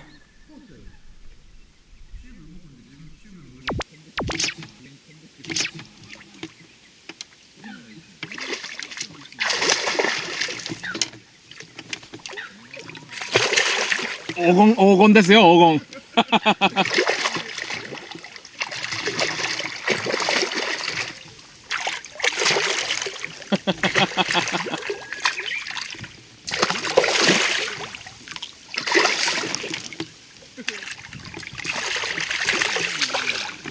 よいしょ。また濃いです。今擦れてますが、さっき食ってたかどうかちょっと確認できてないんで、濃いでした。これはさっきの1匹目よりはちっちゃいかな。針外します。じゃあ床休め後の一頭よろしくお願いします。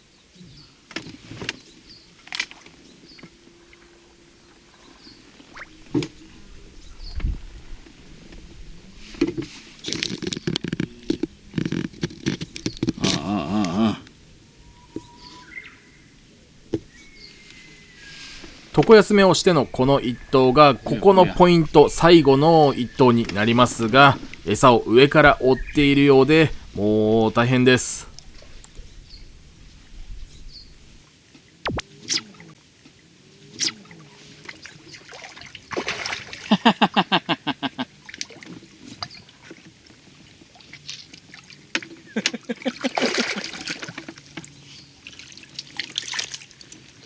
いったー。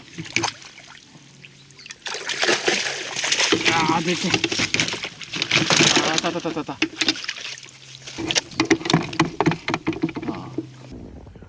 マボナさんです。ありがとうよ。動画では20分以内にまとまってしまいましたが、2日間の映像です。この釣りをするために3月は仕事を詰めに詰めたので、3日目はポイントを変えてチャレンジします。ということで、ここまでご視聴ありがとうございました。チャンネル登録がまだの方はぜひともこの機会にチャンネル登録をよろしくお願いします。高評価、低評価どちらでもいいので押していってくれると嬉しいです。ではまた次の動画で、長沼の後編になるか別の動画がちょっと差し込まれるかわからないんですが、また次の動画でお会いしましょう。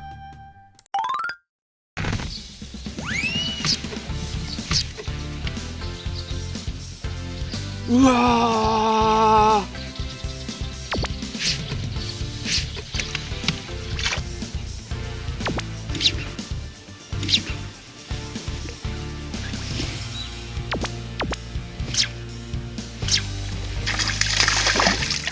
はようございます。 SBFJ 利根川です。宮城の県北道路を通って本日も長沼、荷物を詰め込んでコンクリと岩の上をそろりそろりと気をつけながら進んでいましたが、忘れ物をしてしまったので取りに来ました。今年もよろしくお願いします。よろしくお願いしますお勉強しに娘さんが、二階堂さんの娘さんが来ております。気をつけてね。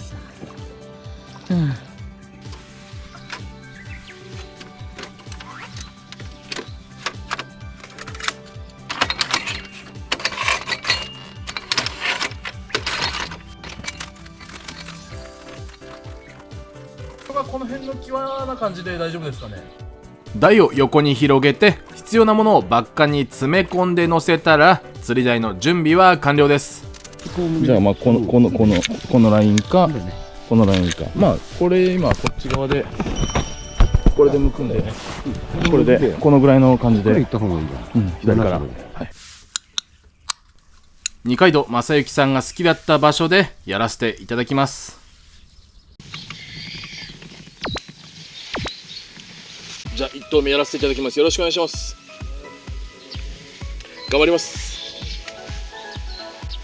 去年4日間張り付いたポイントですが、その時の釣果はまあ気になる方は右上のリンクから去年の動画をご覧ください。そして今日は7時2分スタート。前回の動画に引き続き KT 関東の相模湖7尺、ガッチガチに硬い別注モデルのヘラ竿です。道糸3号にハリス 1.5 号でどんな魚も耐えてみせましょ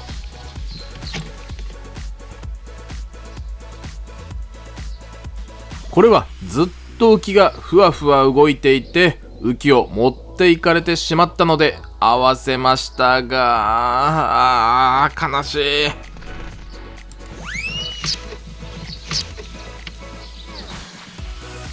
い。うわー、ヘラブナ引っかいちゃった。う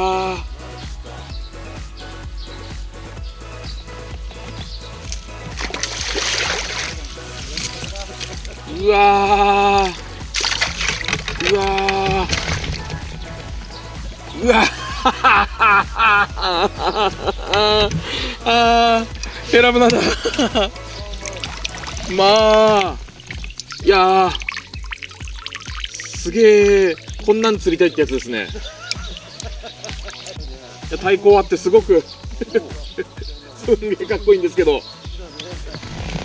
めちゃくちゃかっこいいのに。いやー、でもそう、これを釣りに来たんです。今度は口に入ってください。いやー、かっけえなー。ごめんなさい。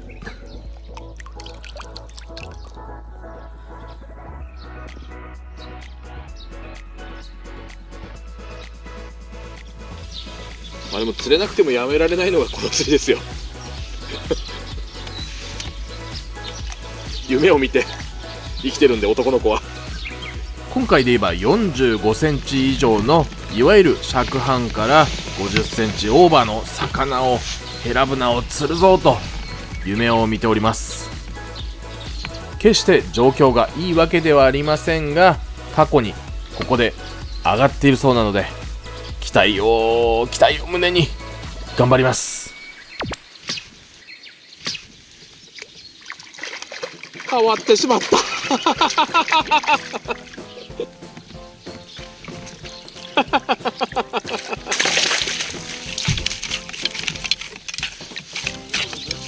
はい、そのレギュラーメンバーが今度は食ってましたが卵を産んでたので返しちゃいます。センキュー。これは道糸かハリスか、これは道糸かハリスが魚に触れてふわっとした動きが出たんですが、合わせるのを我慢して下に強く入ったように思ったんですが、まだもうちょっと勢いよく入りますね。そんなことを考えていたら反応がかなり薄くなってしまいました。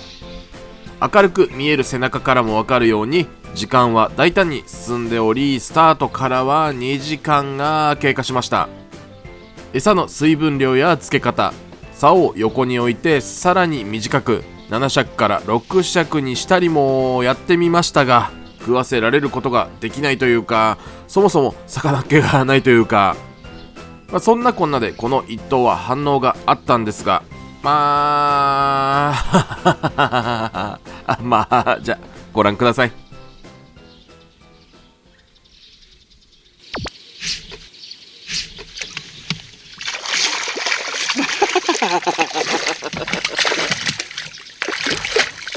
まぶたですね。6尺まぶな。ちっちゃい。いやー、6尺でマブナさん食ってました。ありがとう。ミルキーなクリームの美味しいミルクモコをいただきながらお散歩です。中川さんがやっている場所を見させていただきましたが、とってもいい雰囲気です。この辺りの水位は今履いているプロックスの長靴でギリギリなんですが、去年履いていた太ももが入るヒップウェーダーでは利根川自身が巨大化してしまったことにより履けなくなってしまったので、探り探り気をつけて進みます。こっちもゴミがありいい雰囲気ですが静かなもんです。座席に戻って釣りを続行しますが、浮きがずるっと入ってしまったので仕方なく合わせましたが空振り。魚体に引っかかったんですかね。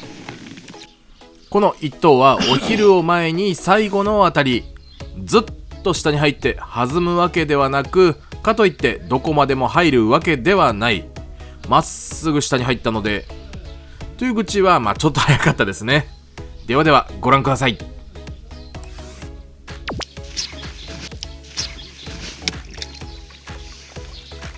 目ん玉か、今度は。目ん玉です。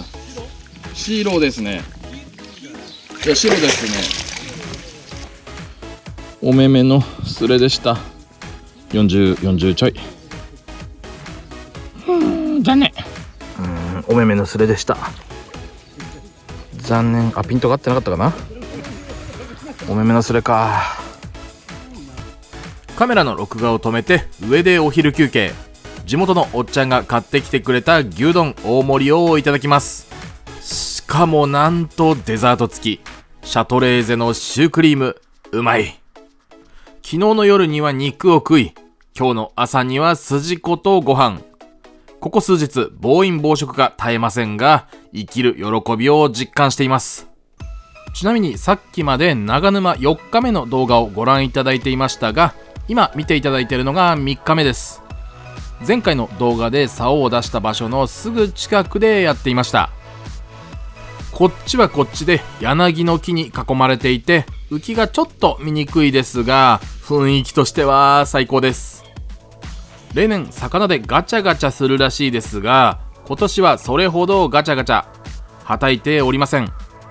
しかもこの一頭に関してはやってしまいました。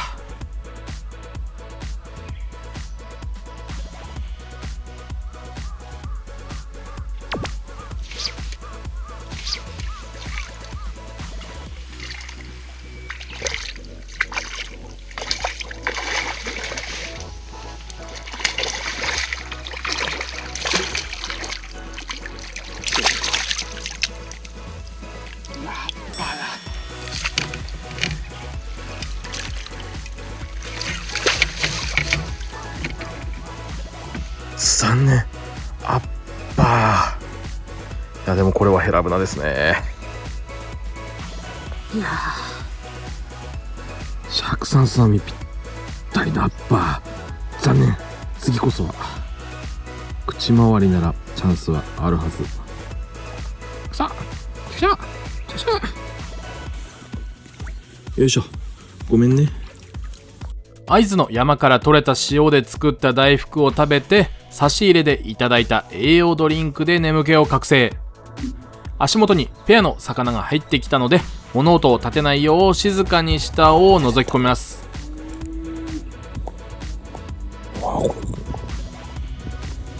歯です。まだまだ3日目の映像は続きます。11時頃になるとだいぶ太陽が昇ってきたので、左側にこうこうと太陽の光が当たってしまいます。それほど本当に気のせいぐらいの変化かもしれませんが、右側がほんの少しだけ影になっていたので、左側を狙うのをやめ、右側の際を狙います。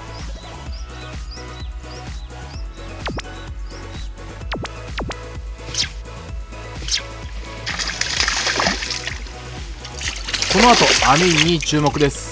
大型のヘラブナはこれで逃すことがあると聞いていましたが、今回マブナでその状態を体験できてよかったです。食ってる。でか。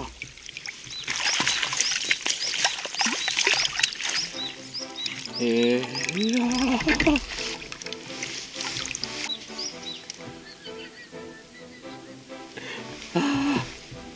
太鼓あんな。いや、これ本日の1匹目になるのか。マブナちゃん。落語カフェオレのドーナツ。カフェオレはうまいですが、これは普通でした。そして今日はお昼というお昼はなく、さっきのドーナツやら大福で空腹をやり過ごします。波があるのは向かい風が地味に吹き始めたのと、私が釣り台の上で足を組み替えているので、ダブルパンチで画面が揺れていますが、ご了承ください。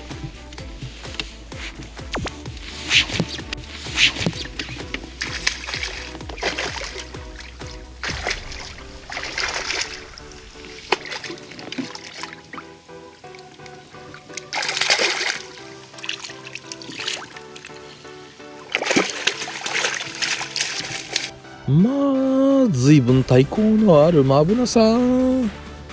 38くらいかな。いや、持ってかなくてよかった。この右側は奥が深く手前が奥が浅く手前が深くなっているので、振り切りだったり落とし込みだったり一応いろいろと細かくやってまして、6尺では左側を狙い、7、8尺で右側を狙って、この時は確か8尺の剛でした。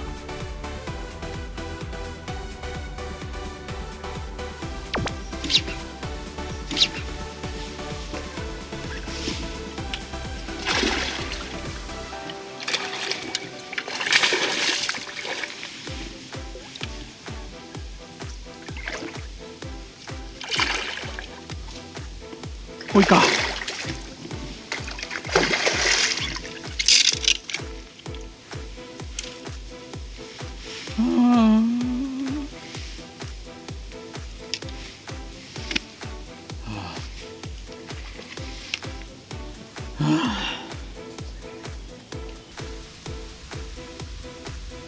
正直顔が見えるまでは本命かもとドキドキでしたが、よりによって剛を使ってる時かと。シマノの雷神瞬きが欲しいところですが、売っている在庫もなければその金額も高いので、基本は剛を使っていきますが、周りが狭い場合に限っては振り出しの恋竿でも一尺飛びとかで導入していこうかと考えてます。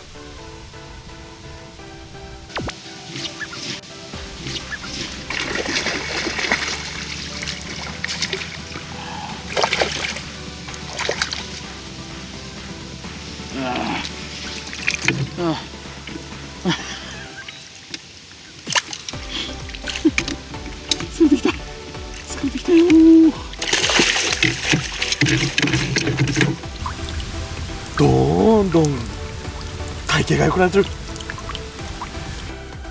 どんどんスタイルが良くなるマブナさん。ちしょーで、まあいいか。寒いので手袋をしました。このポイントは夕方3時頃裏へ日が落ちます。そこから寒くなるせいか反応がほとんどなくなってしまうので撤収。とはいえきっちり7時から4時16時まで今日も頑張りました。ということで4日目に戻りましょう。シンベラグルテンそこ芋グルテン、綿グル、いつもの餌を作り、お昼過ぎから釣り再開です。のっこみの釣りは一瞬で時が過ぎ去ります。はい、反応がないまま時刻は一気に夕間詰め。太陽が傾きかけて蓮向かいに左前に太陽がやってきました。時刻は17時を回った頃になります。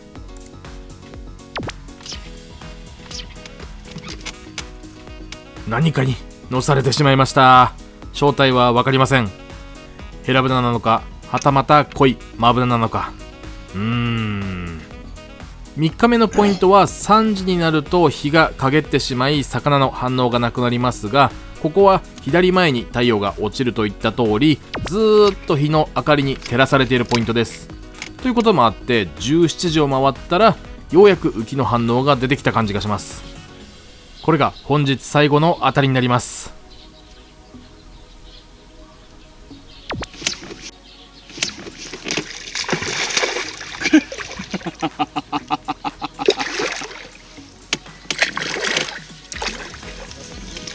黒ですね。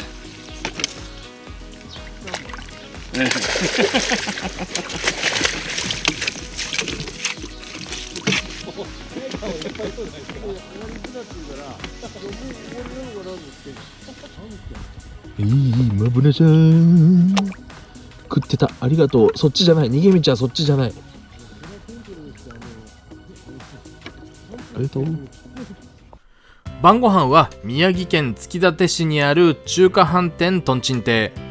餃子とルース焼き飯をいただきました。味は利根川の大好物系の味ですよ。うまい。長沼編は前編後編4日目までをもって終了。一応仕事の体制を整えたので、天気が雨ということもあり、2日ほど動画編集やら仕事をしている合間にとある場所が畑に入ったとの情報を得て出陣です。小海川で悔しい思いをして追加で買った玉の絵6メートルが役に立つ時が来た。宮城県初のヘラブナ。高さは40くらいだけどかっこいいですね。ありがとうございました。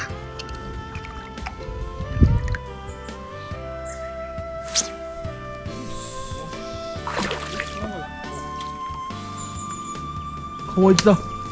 あぶねえ。40ないんです。40あるぐらい。40こしてる。そんな感じで長沼編の後半をお届けしました。次の動画では尺半から50紙というサイズ感ではないですが、その代わりしっかりとヘラブナを仕留めています。ぜひぜひチャンネル登録をしてお待ちください。評価ボタンを動画閉じる前に押してみませんか？ではでは、ここまでご視聴いただきありがとうございました。また次の動画でお会いしましょう。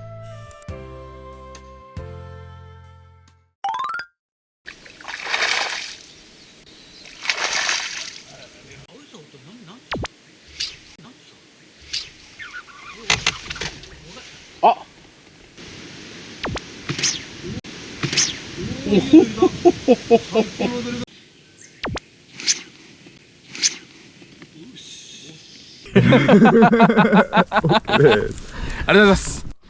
おはようございます。 SBFJ 利根川です。午前4時、今日釣りをする場所に到着しました。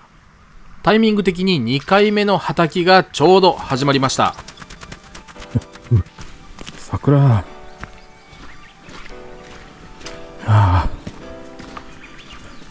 平等沼ほどじゃないけど咲いてる。じゃあここでやっていきます。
よいしょ。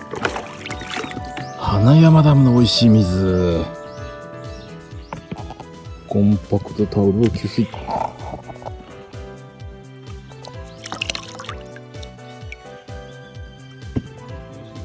三浦さんが6時2分スタートでよろしくお願いします。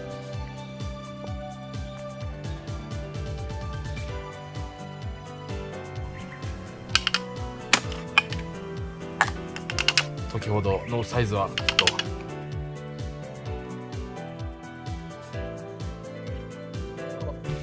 じゃあこちらも遅れること30分ちょいでよろしくお願いします。この水が増えて枯れた草が浮かんだり、魚が産卵してゴミが細かくなっている雰囲気がこの時期ならではのいかにも春の釣りという気持ちになりますね。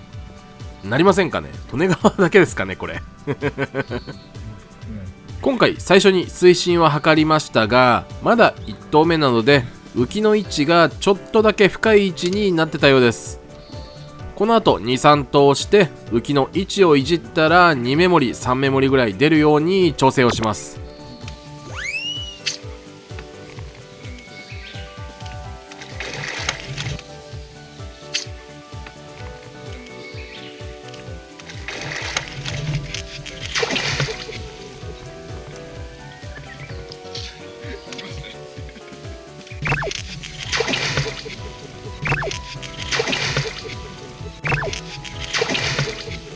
動きからして来い、それも食っていなかったんでしょうね。そう思いたい。装備がまだ足りませんでした。現地でいろいろな道具を分けていただきましたが、この時はペットボトルを結んで応急処置。宮城遠征編をまとめた動画でその辺の詳細を載せます。この花山ダム、ポイントとしては中学校裏と言われています。ですが Google マップを見ても中学校なんてありません。ないんですよ。気になって調べてみましたが全然答えにはたどり着けず、現地で皆さんに聞けばよかったんですが、聞くのを忘れて動画編集中の今に至ります。それだって別に電話一つで聞けるんですけど、調べてみました。現在は特別養護老人ホームになっている場所が2012年3月末をもって閉校となった栗原市立花山中学校だったそうです。納得しました。正直最初自分の車で行く時に Google マップで調べたところ、近くに花山小学校があるのでそっちに行きかけました。てな話をしている間に浮きには触りが出ております。餌を投入して4分1秒後、当たります。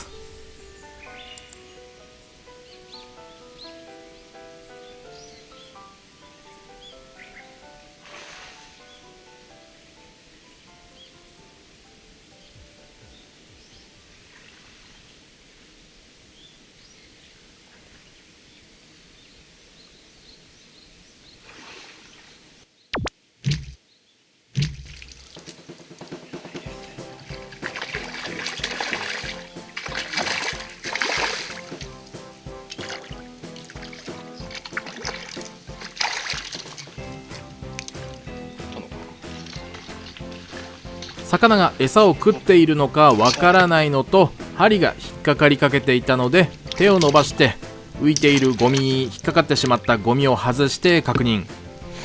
ヘラブナ釣りの大会なら道糸を持った時点でアウトになりますが、ここは念入りに確認させてください。しっかり食っていたので釣り台の後ろに置いてあった尺 3.5 寸網を袋から取り出します。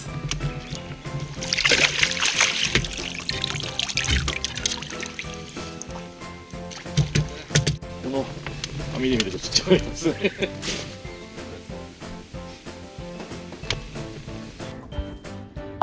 宮城県初のヘラブナ。網は尺3寸はいらないかな。でもありがとうありがとうありがとう。長沼でずーっと食わせられない釣りをしていたからか、食ってるのか疑心暗鬼モードでした。利根川が1つ目を釣り上げた頃、横では三浦さんがバンバン釣っていました。時期が時期だけに餌を投入してすぐに食うわけではありませんが、何頭だろう、7頭8頭くらい連続で釣れていた気がします。実際利根川もさっきのヒットから10分も経たずにこの1頭で魚の気配がしたと思ったら、早速また当たっちゃいました。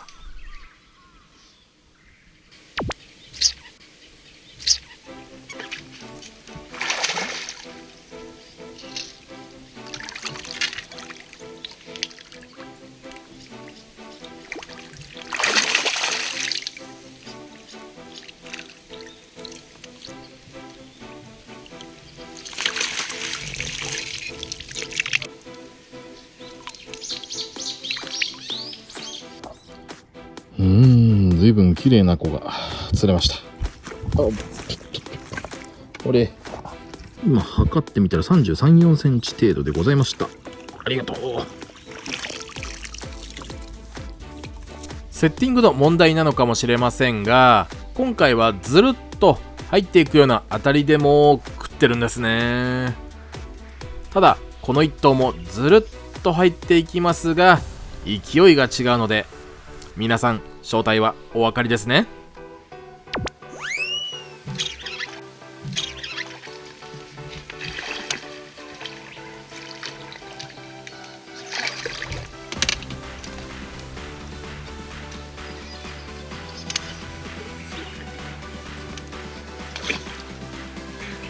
どこまでも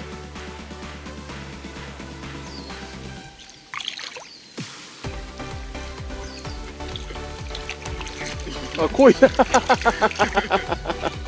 濃いです。道理でお手頃なサイズの濃いです。そうですね、食べても食べきれるサイズですね。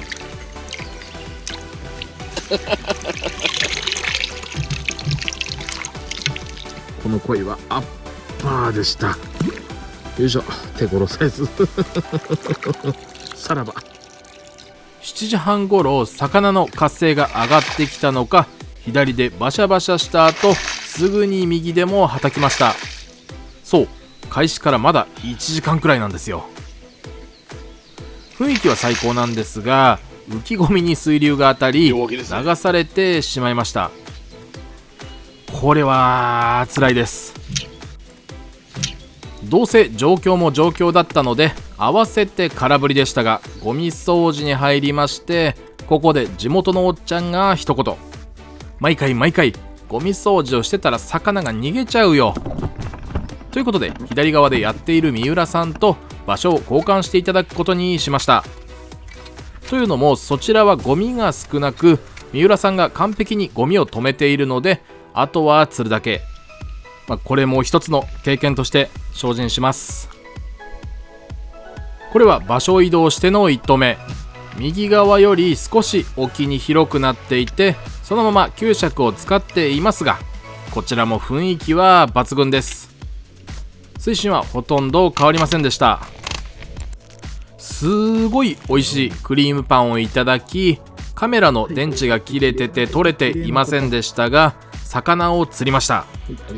しかしこれを最後に無反応の時間が続きます。1時間ちょっと反応がなかったので、気分転換も兼ねて9尺約 2.7 メートルの竿から 10.5 尺のヘラブイ約 3.15 メートルの竿に変えました。振り切って餌がちょうど木の根元に届かないくらいなので、まあいいんじゃないでしょうか。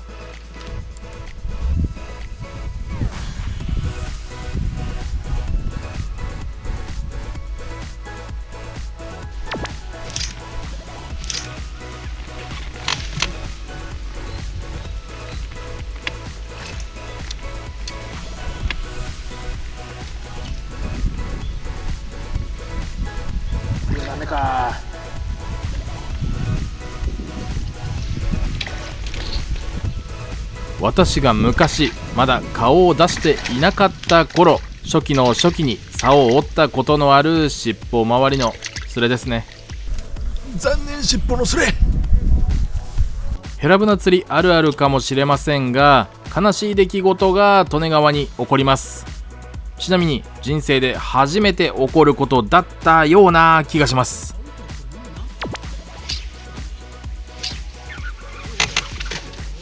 あ、お先抜かれた。出た出た出た出た。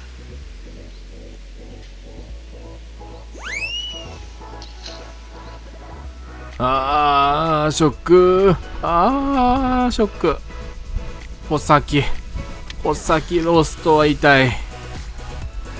それは買えばいいんですが、それより三浦さんからいただいた浮きのボディ 4.5 センチをなくしてしまったのが本当に申し訳ない。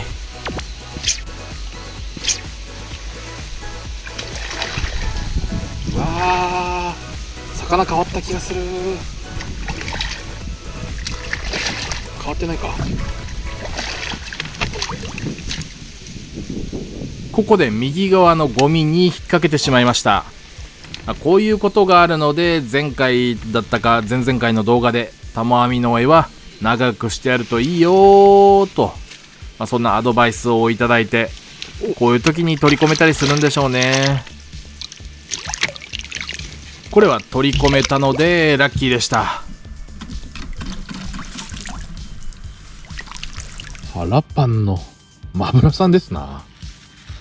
マブロさんですな。食ってた。ありがとう。久しぶりの魚だ。映ってなかったな。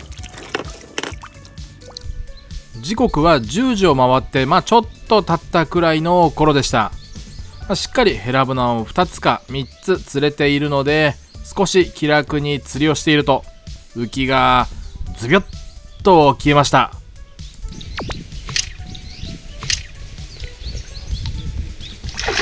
濃いかい？黄色な気がしますよ。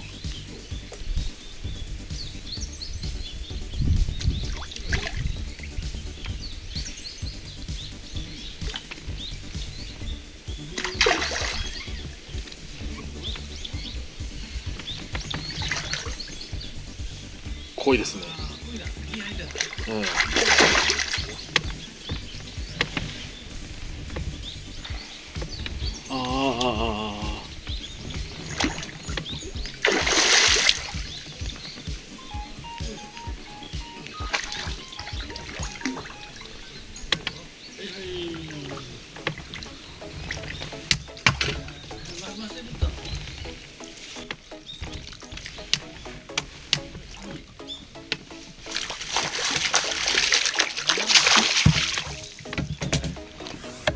さらば来い。左側のゴミよけが沈んでしまったので対策を施しましょう。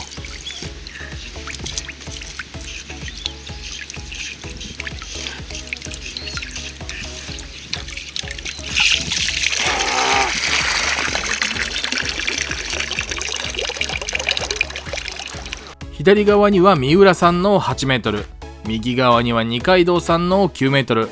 利根川借り物で生きていきます。じゃなくて、この件があったので悔しくて帰ってから9メートルのものを注文しました。いよいよ反応がなくなり、さっきゴミよけを直した時から1時間が経過してしまいまして、途中でやばいなぁと思って11着の月光強しに変更しました。しかし沖の木を狙いますが30分反応はありません。つまり当たりがない状態で1時間半が経過したということです。久しぶりの当たりを1回見逃した上で、次またすぐに当たってくれたのでビシッと合わせます。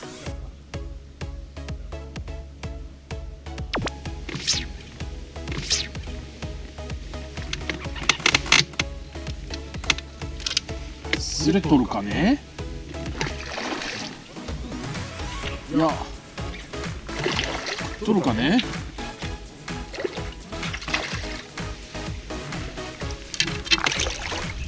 食ってそうな。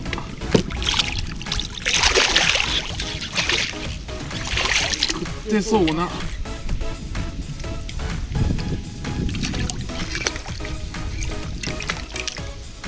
マブナですね。ペロかな。マブナ。よいしょ。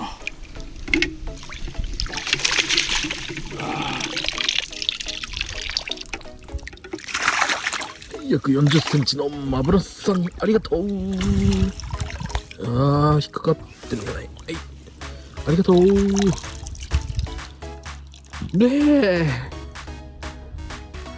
何の脈略もなく発した言葉。利根川ついに予知能力を手にしてしまったようです。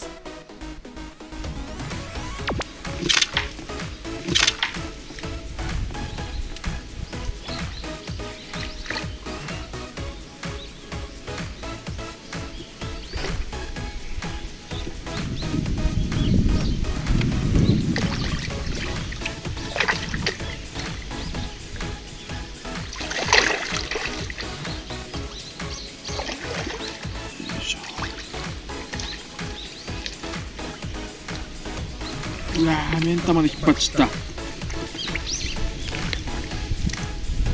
目ん玉で食ってなかったけど、これかっこいいな。腹パンパンってほどでもないか。太鼓ありあり、かっこいい、かっこいい。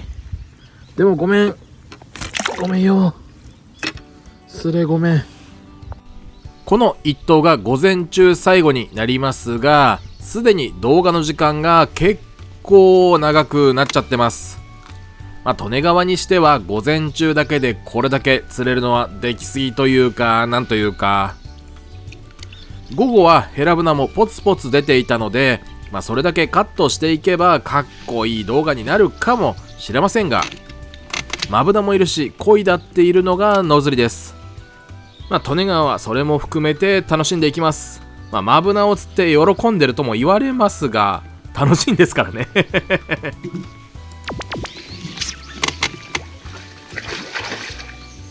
濃いか。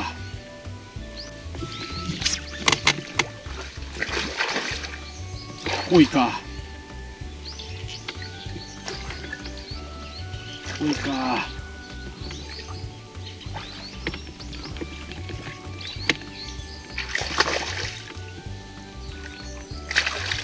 違うな。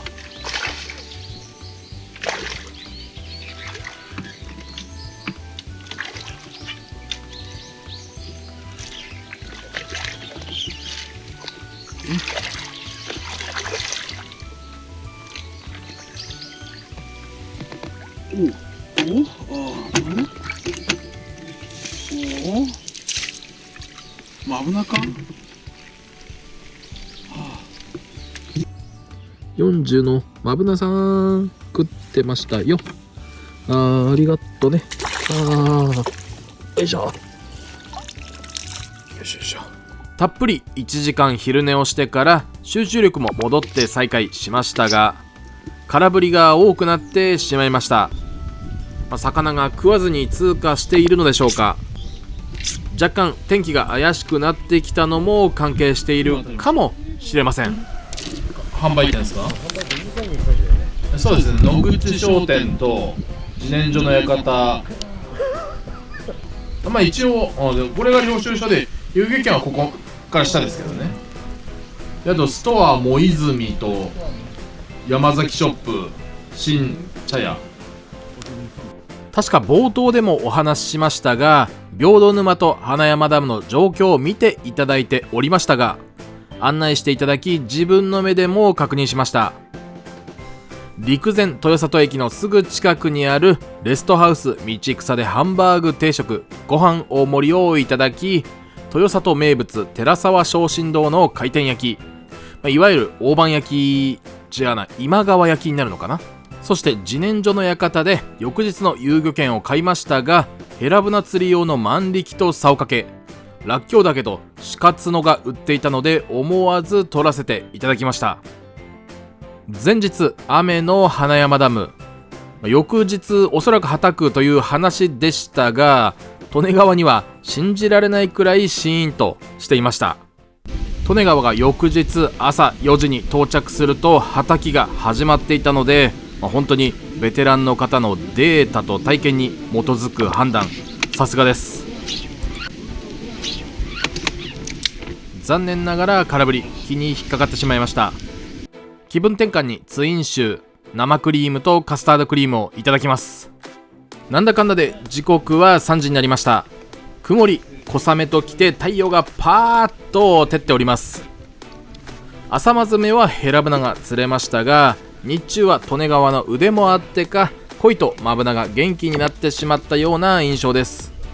今落ち込みで食っていた気がしなくもないですが、竿から手を離していったので間に合いませんでした。ただ浮き回りに魚はいるようなのでじっくりと待っていきます。すると1分後に当たりました。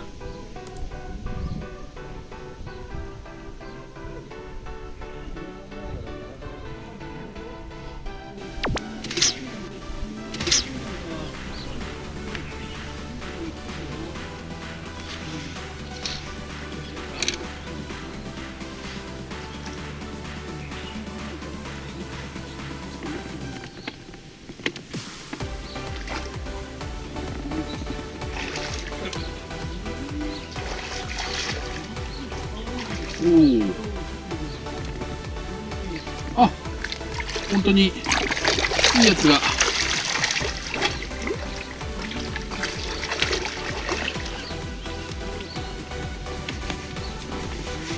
あった、食ってるぞー、食ったぞー。高さは40くらいだけどかっこいいですね。たまらん。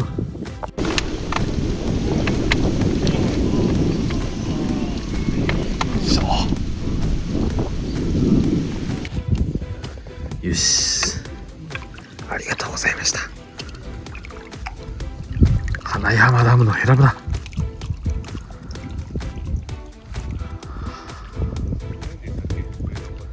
さてここからプチラッシュが到来します。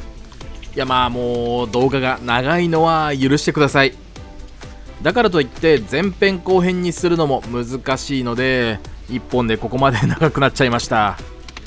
でも鯉とマブナが釣れるとはいえ、それなりにヘラブナの数を釣ったのは結構久しぶりな気がします。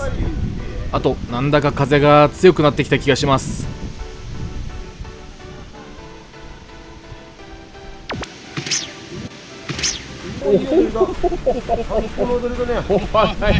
わかりやすいあれでしたね。最高だね、今の踊りは。来たね、時代が。来ましたね。来たね、あ、いいね。来ましたよ。そうしたら今のストライクだぜ。またどうあれ、今のいい当たりだ。かっこいい。長さはそれほどないけどかっこいい。はい、ありがとう。そこの状態も関係しているんだとは思いますが、これはなんか半信半疑のもにょっとした当たりを取ったんですが、果たして食ってるんでしょうか。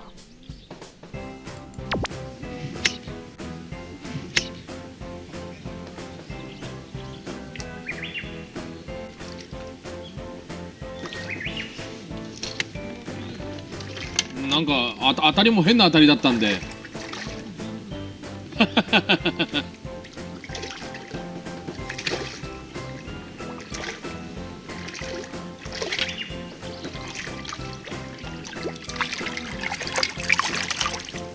おー、食ってんだなー。チュンチュクした当たりだったな。不思議な当たりで食ってた。綺麗なヘラブナちゃん。はい、ありがとうございます。キラキラ。まだ気づいてなかったあいつ。時刻は17時を回った頃、日が暮れて寒くなってしまったのでダウンジャケットを着用。ただこの時期ならではなのか、花山ダムの特性なのか、魚が回ってくると浮きはすごく動きますが、4時から5時の間はぱったり動かず、ようやくこの一投でまた動き始めました。釣れる魚の平均サイズは35から45ちょいくらい。昔は人が入れないくらいみっちりと人が入って栄えていたらしいのですが、今回2回目のはたきとはいえ、この一級ポイント近辺には私たち以外数人しかおらず、さらにはその方たちも4時頃には帰ってしまったので、なんともびっくりしました。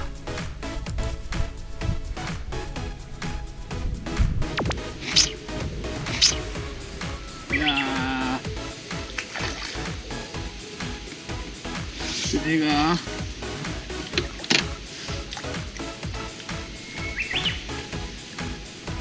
食ってます。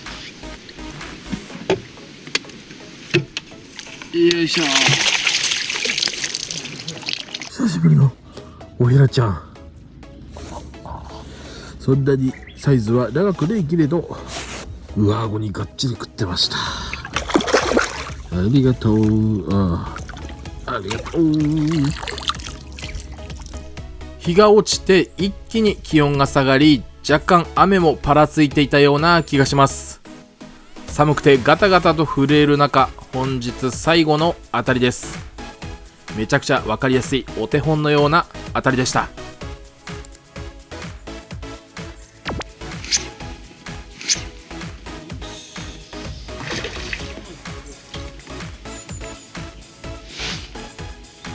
やっぱ力強く入りますね、食ってると。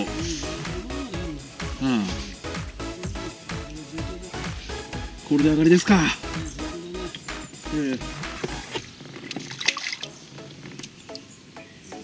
お、川一だ。あぶねえ。あ、サイズも今日1かもしれないですね。いや、そうですよね。41あるんですね。41。久しぶりに手持ちしました。花山ベラゲットです。花山ベラ、ありがとうございます。50センチ。50センチかっこ41。ありがとうございます。花山ベラさん、ありがとうございます。ああ、ごめんよ。はいはいはいはいはい、ありがとう。どこに行ったかわからないけど、ありがとう。さてさて、丸1日やって花山ダムからの撤収です。つまり宮城遠征自体も本日で終了となります。この日の夜にみんなで焼肉パーティーをして、翌日の日中のんびりした後、埼玉に向かって出発です。出発というか帰宅か。今回使わなかった素材とかがいくつかあったので、まとめ動画としてサブチャンネルにつなげて適当にアップしようと思います。ということで、まさかの30分超えの動画となってしまいましたが、ここまでご視聴いただき誠にありがとうございます。評価ボタンポチリと押していってください。サブチャンネル、メインチャンネル、どちらも登録がまだの方は登録をよろしくお願いします。ではでは、また次の動画でお会いしましょう。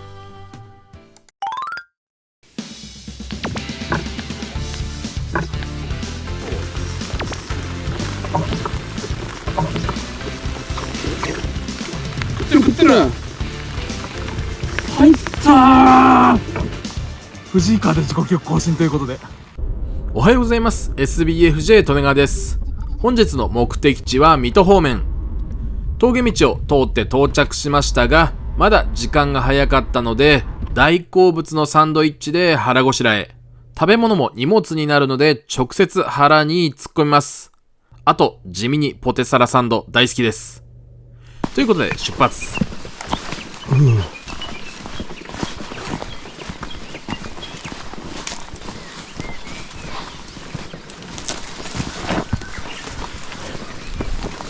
おお、あ、ここ平たいですね。はい。わ、下が一応岩盤になってるから。あ、そうですね。俺こっち側何や入ってる。はい。よろしくお願いいたします。アイダマンと不仲になったわけではございません。1ヶ月ぶりくらい。1ヶ月以上じゃないですか。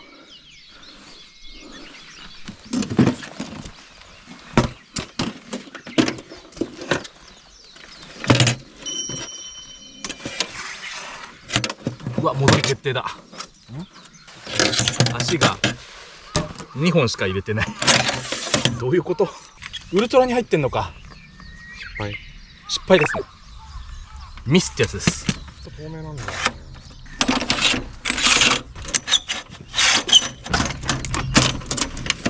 荷物を取ってきます。小深さん、これ出すんですね。はい、そうです。私は足を忘れてしまったので取りに行ってきます。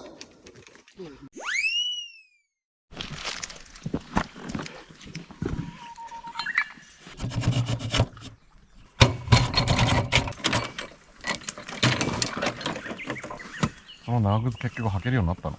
これは大丈夫ですよ。もう一個のやつがやばいの？あ、これの太ももバージョンがきついんです。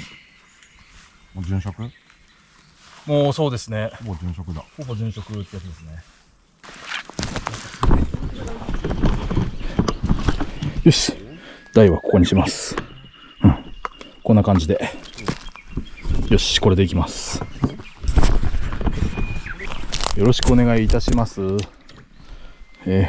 アイダーマンが5時32分スタート。5時半5時半ですね。どうぞどうぞ。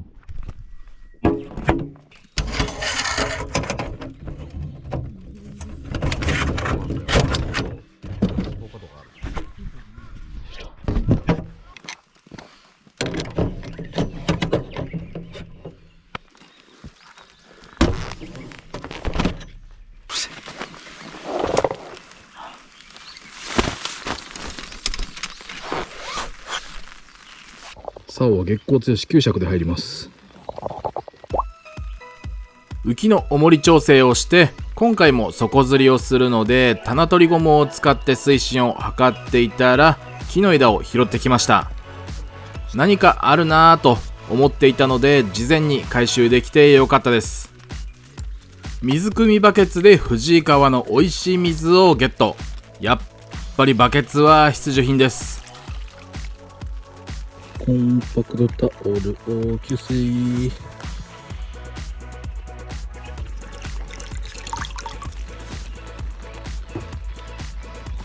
ここは取り込みも苦労しそうなので網は長いセッティングにして先に用意しておきます。餌はマッシュがいいとのことで、ここ最近ずーっと頻繁に使っている特用マッシュ200にヘラグルテン LL を100、水を300ちょい、このちょいは20くらい入れてスゴフで軽さを出すマッシュ系のグルテンです。おいだら1投目やらせていただきます。よろしくお願いします。よろしくお願いします。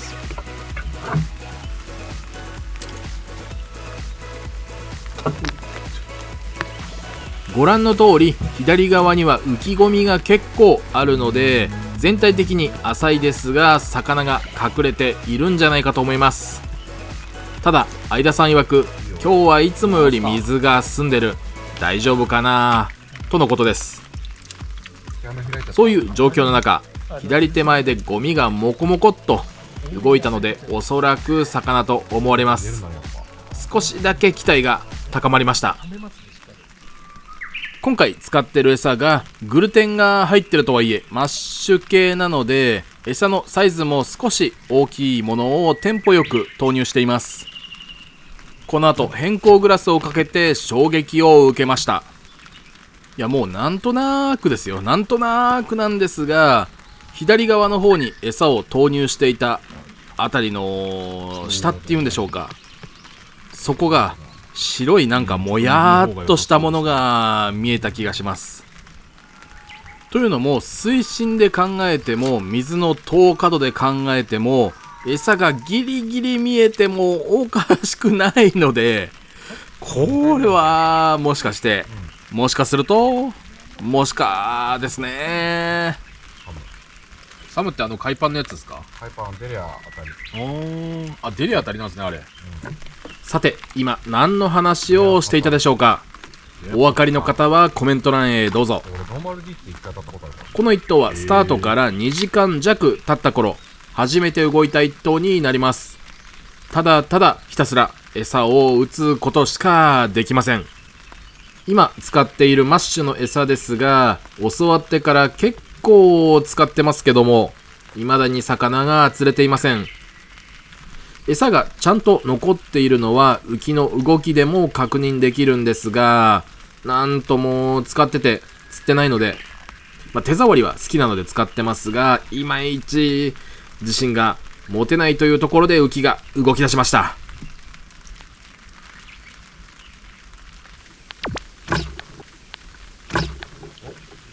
あれは当たりでしょう。当たりでしょう、今の。カッて入りましたよ。ふわーっていって、ふっていったとカッて入ったんですよ。うおっすよ、あれ。わードキドキ。ドキドキ。大きなおにぎりの鮭とシーチキンマヨネーズをいただきます。藤井川の景色を眺めながら食べるのは最高でした。雨さえ降ってなければな。食後はお昼寝タイムです。利根川は特殊な訓練を積んでいるので、釣り台から落ちることはありません。というか背もたれにふんぞり返って、やっぱり危険なので、皆さんは釣り台の上で寝ないようにしましょう。睡眠による強制的な床休めをしましたが、左側は餌が見えているので食ってはなさそうです。真ん中から右側にかけてほぼ見えていないので、今回は真ん中で行ってみます。ここが枝かなんかが出てるのか、餌を振り切ってしまうと引っかかってしまうので微調整。それにしても今日は誰も釣れていませんが、そろそろ自分でなくとも誰かしらが釣るとか、そういうのが欲しい午前11時。しかし12時半頃まで誰も当たることはありませんでした。並びで竿を出していた平井さんが釣ったと思ったら、野釣りなのにリャンコ。両方の餌を食っていたそうですが、景気いい話は続かずに、次のヒットまでは1時間くらいかかったそうです。43.7 ぐらいあるじゃないですか。朝6時半頃から釣りをスタートして、途中20分間くらい昼寝をしましたが、14時半まで全く反応はありません。あまりに反応がないので餌を作って3ボール目に突入しましたが、浮きが入っていく時に変な動きをしたような気がします。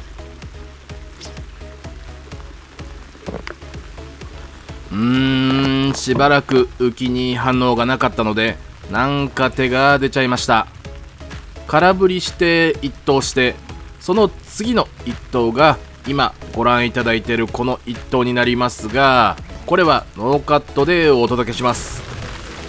なぜノーカットか、そう当たるんですが、いる餌が溜まっていたところで魚が立ち止まっているように見えたので、利根川めちゃくちゃ興奮しております。当たる瞬間だけを見たいという方は1分ちょい飛ばすと幸せになれるかもしれません。はい、今動画を飛ばさなかったそこのあなた、大好きです。今年も各地でのっこみが始まって、水温だったり天気、水の入るタイミングで地域ごとにタイミングはずれていますが、いよいよ終盤に差し掛かってきましたね。今年は暖冬だったせいか、あまりいい話を聞かないんですが、皆さん釣果の方はいかがでしょうか。ということで話は戻って、最近相田さんが動画に出ていなかったので、2人は仲違いしたんじゃないかと噂話をする人がいるんですね。春の釣りはタイミングが大事なので、魚に合わせて利根川は単独で動いていました。というのも、魚の都合に合わせつつも宮城遠征をするためにせっせと仕事と動画編集を詰め込んでましたし、そもそも相田さんとは週1で電話してたので、まさかそんな風に思ってる人がいるとはつゆ知らず。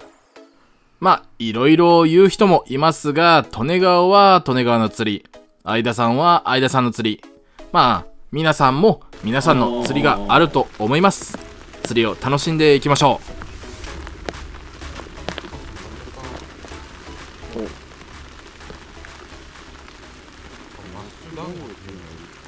マッシュ団子ありますね。へえ。マッシュ団子確か筆入ってるんですよね。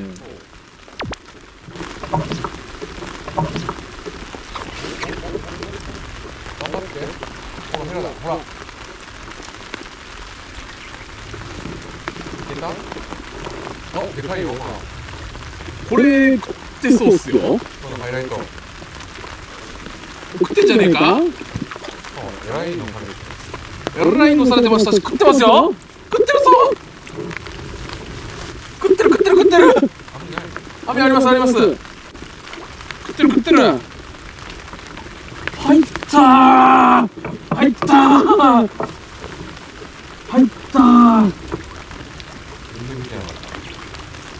うわー、なんかブチュシュシュって刻みあたりでした。筆入ってるんですよね。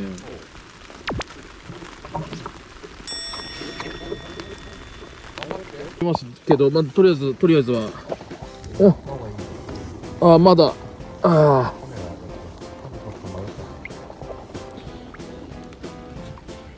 がっつりこっちに食ってます。見て、食ってる。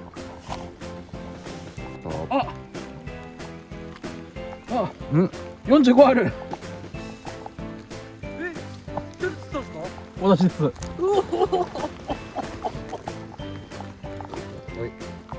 れで頭からで45点。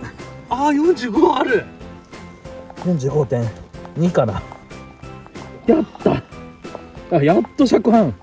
長かった。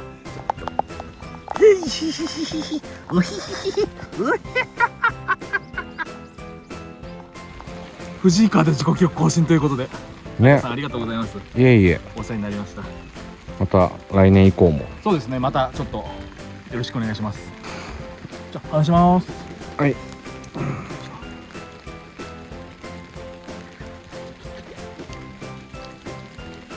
いしょ。おお、いった。ちょっとありがとう。本当にありがとう。ありがとうございます。おめでとうございます。ありがとうございます。長かった。ここから日が変わって編集をしているのですが、蓄膿症になりかけなのか声がちょっと変ですがお許しください。動画の本題、記録更新をして大満足な利根川釣り台へ乗るときにやってしまいました。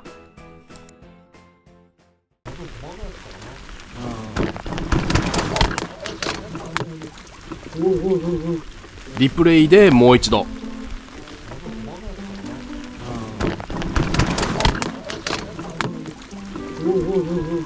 お次はスローモーション。左足がパラソルの柄に引っかかり、体のバランスを崩し、そのまま下に滑り落ちて、釣り台の足に足首が直撃。左足にほんの少し擦り傷ができただけで済みました。ビリビリ破けた。破けたってこれですよ。背もたれが破けただけなんで別に。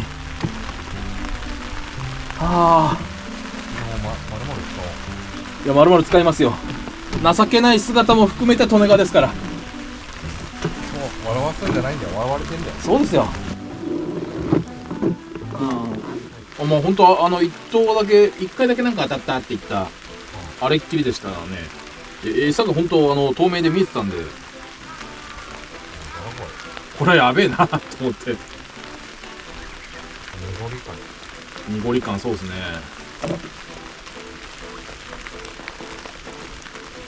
まあ若干私は相田さんの方に打ってるんで。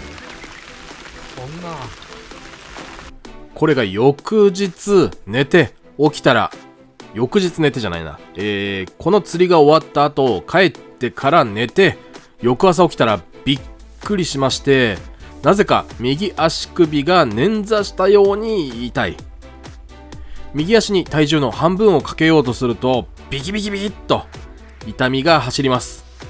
ついに痛風でも発症したかと思いましたが、前日台の上ですっ転んだことを思い出しまして、強力な湿布と痛み止めを飲んでお出かけしたんですが、3日目はどこかに痛みがすっ飛んでしまいまして、結果オーライなんですが、筋がどっかの隙間に挟まってたのか原因は分かりません。かもしれないですね。当たったような、当たってないような。今回はある程度餌を広範囲に投入して探りながらやっているので、当然根がかりもあります。こう描きながら穂先まで来たら、あとはまっすぐ引っ張るというのが利根川の外し方なんですが、いつも通り外したら針を見てびっくりしました。根がかり外したら針が折れた。折れるんだな。こっちは大丈夫。もうこっちが引っかかってたんでしょうね。この太い針が折れるのはびっくりでしたが、こんな感じで根がかりもあって、今回は針が結構なくなっていきます。これは咲いていた藤の花、多分。ここ藤井川は相田さんと小向さんが通っていて、尺半45センチくらいが結構出たそうです。利根川もこんなかっこいいやつが釣りたいです。私が釣ったのはかっこいい尺半45センチではありませんでしたが、今年こそ記録を更新していきたいので、チャンネル登録をして高評価をお願いします。ということで撤収。いや、今帰ってますが、ちょっと荷物が多くて重いです。ここにぶら下げたりしてるんで、ちょっとフラフラしてますが、頑張って登ります。ハードや。そう、もうこれ2回目なんですよ。1回忘れ物して上がったんで、いやーきつい。まだ明るいんでいいですけど、暗いと怖いですよ、こういうところ。あとなんか前は蜂の巣とかもありましたね。ではではまた次回の動画でお会いしましょう。チャンネル登録高評価よろしくお願いいたします。それではまた次の動画でお会いしましょう。あれこれ2回目かな。そうだ、ここまで、今日もここまで動画をご視聴いただきありがとうございました。だった、忘れてた、疲れちゃって。いやでも釣りってのは楽しいですね。本当に素敵です。ありがとうございました。ここまでは平坦な道なんですよ。ここまでは平坦な道でよくて、ここからよ、ここ。ここから上り坂。これがさっき足パンパンにしちゃった理由です。じゃあ頑張って登っていきます。最後上に登ってからホロルの湯によって遊漁券とレアチーズタルトを購入。地元に帰ってからいつものラーメンで温まりました。ということで重ね重ねにはなりますが、ここまでご視聴ありがとうございました。また来週よろしくお願いします。ではではまた次の動画でお会いしましょう。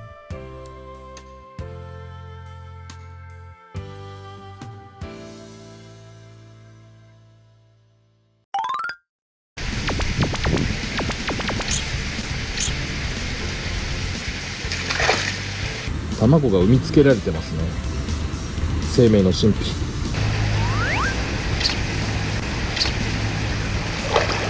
腹パンパンですね。おはようございます。 SBFJ 利根川です。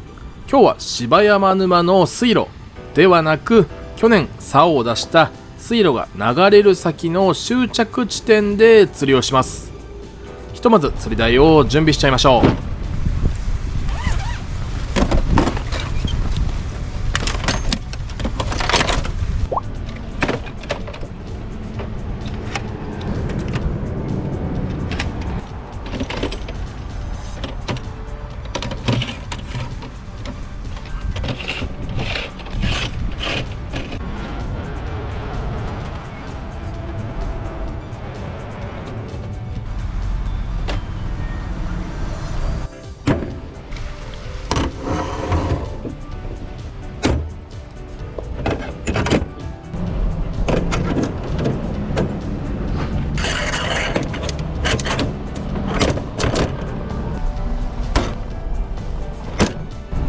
背もたれ OK、 釣り台 OK、 水門 OK、 魚はいるかな。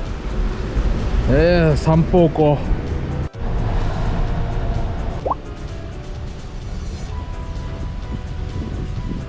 パラソルを差しましたが涼しいと思うと同時にあれと思いまして、カメラから全身が隠れてしまったので後ろに少し倒しました。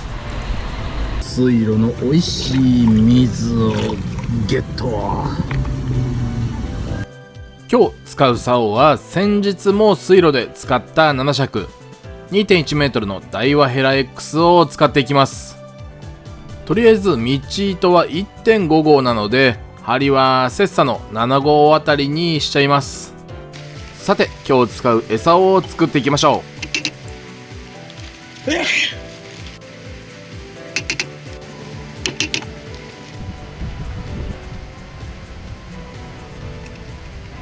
さて準備ができたので釣り場を独占しての1投目よろしくお願いいたします。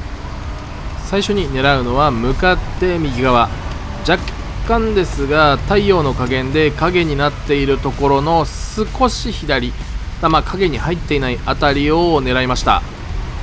明るく照らされているところとちょっと暗くなっているところの境目という表現が正しいかもしれません。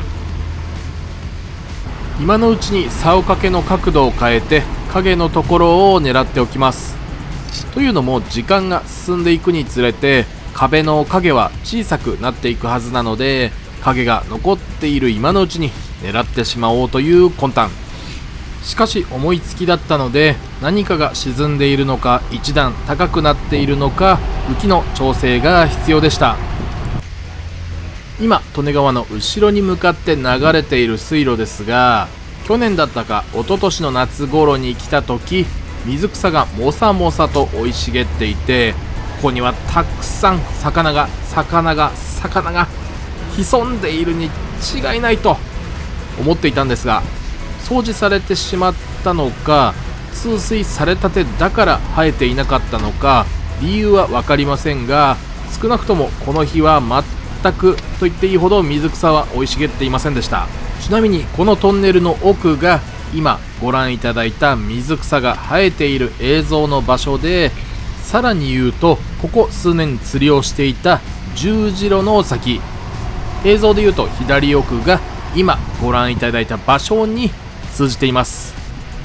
そして終着点が今日釣りをしている場所、そう水門が行き止まり、どん詰まりがここなんですよ。そんなこんなでようやく浮きに反応がありました。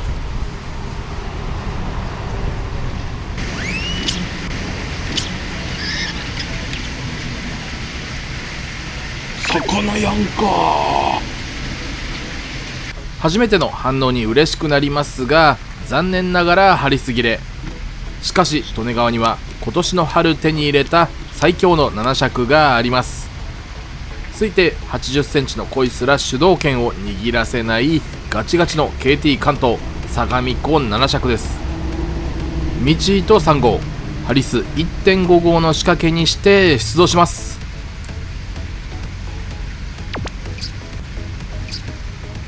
あれは食ってそうな当たりだったんですが、空振りすることもあるでしょう。そして利根川の目の前に挑発するように魚の影が見えました。いるわヘラブナがいるわって思ったらブラックバスだった気がする。結局正体は分かりませんでしたが、なんだかんだで竿を変えてからもなかなか釣れず、浮きは結構動いているにもかかわらず空つんばかり。はい、もしもし。はい、利根川です。今その水路にいますけど。はい。まさか釣れたんすか？利根川はこっちで釣り竿を広げてしまっていたので直接見に撮影しには行けませんでした。隣で釣りをしていた方も見に来て食ってることを確認して、やっぱり食う時は食うんですね。羨ましい。柴山沼は春だけでなく秋も釣りをしていますが、未だにヘラブナの口に針をかけたことはありません。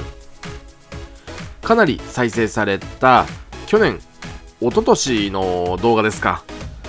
釣れた魚も映してはいますが、本当は食わせたいんです。何度も言いますが食わせたい。だからこそ今回この場所で釣りをしています。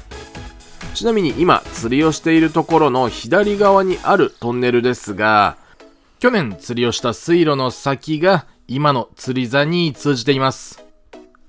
この時使っている竿は正体不明の5尺でしたが、ひばりが丘にあった内山釣り具の特注モデル KT 関東相模湖5尺の穂先があまりにも硬いので、地元のおっちゃんがグラスに差し替えた竿でした。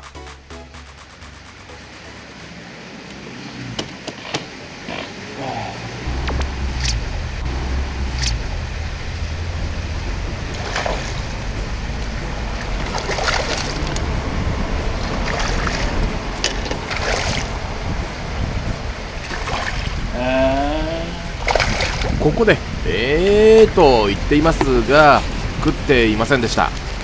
それはそれとして針を外すためにも網に入れたいんですが、網を用意しておらず、一旦左手に竿を持ち替えて網を準備しましたが、口にかかっていないので主導権が握れず、てんやわんやの中ようやくネットイン。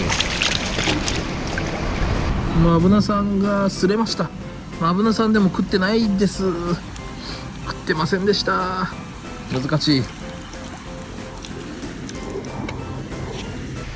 さっき利根川がなぜマスクをしていたかというと、稲系の雑草が後ろ側に大量に生えていて、それのアレルギー持ちなんですよ。瓶沼とか野釣り場の川には結構生えているので、これからの季節本当に辛い。当然のことながら花粉症の薬は飲んでいますし、常に携帯していますが、今回も飲んでいたにもかかわらず、目をこすったりするとすぐに、なんて言うんですかね、ちょっと気持ち悪い表現なので、お食事中の方は10秒ほどスキップしてほしいんですが、角膜がブヨッと腫れちゃうんですよね。多分アレルギー反応が起こってるんだと思うんですが、そういうこともあって偏光グラスで目を隠した上でマスクも必要に応じて使っていました。スギ花粉が終わるとヒノキは大丈夫で、その後稲花粉です。もう大変。稲花粉はスギに比べるとあまり有名ではない気がしますが、そういう症状に悩まされている方は共に戦っていきましょう。ということで間もなくヒット。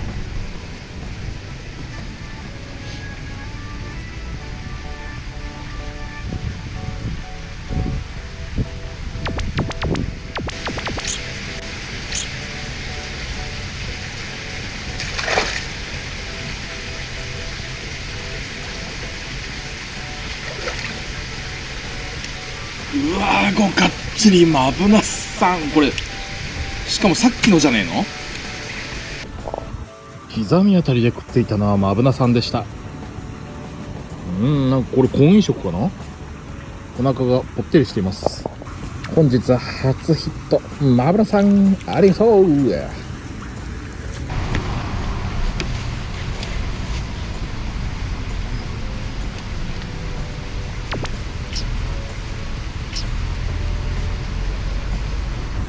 これ今くっついてきた草なんですが、卵が生まれてますね。生まれてる？違うな。卵が産みつけられてますね。そんなに多くないですが、この葉っぱに大小合わせて10何個。生命の神秘。ああやって卵が産みつけられている割にはほとんど畑産卵行動が見られないんですよね。そう考えるとすでに畑が終わった後なのかもしれません。あと実はしれっと餌をマッシュグルテンにしています。いつもは特用マッシュと LL で作っていましたが、試しにまとめるグルテンを綿グルにして作ってみました。製品特性を見る限り少し軽くて少しばらけやすい感じになるはずですが、結構持っていたのでよくわかりません。利根川結局そんな判断できませんそんな感じで丸太がぐいぐいこちらに寄ってきて、餌を切ろうかなと思っていたタイミングで浮きがふっと入ったので合わせてみました。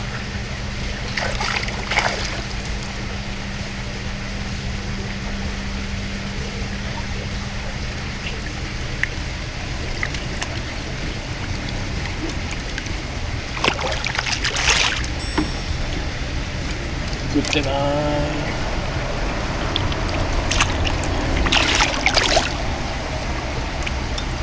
この竿の強さがよくわかる一コマ。普段の竿でこんなことはしませんが、水に浮いてるとはいえこの丸太をものともせずぐんぐんと押します。押し返していきます。この一頭はなぜか浮きのカメラをめちゃくちゃ動かしていて、この最初は右側に草が、右側というか真ん中あたりに投げてるところに草が流れてきてしまったので、少し左側に餌を投入しました。それまではわかるじゃないですか。ですけどこの後になぜかまた右側の方を映すんですよ。そういえば浮きで思い出したお話なんですが、利根川の動画では浮きがよく見えるようにしています。動画を始めた最初の頃は浮きを小さく表示していました。ただいつぞやコメントでいただいて気づいたんですが、スマホで見ると浮きがもうほとんど見えませんでした。というのも編集はパソコンでやっているので、もちろん度重なる確認もパソコンでやってるんです。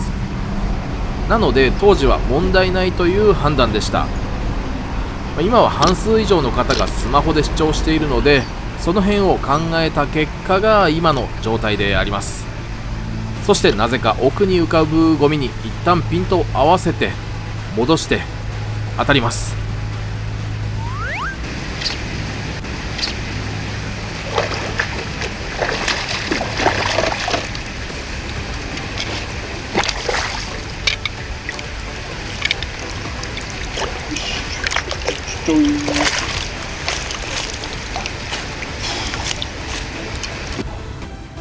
そこそこでかいマブナさん食い上げでしたね。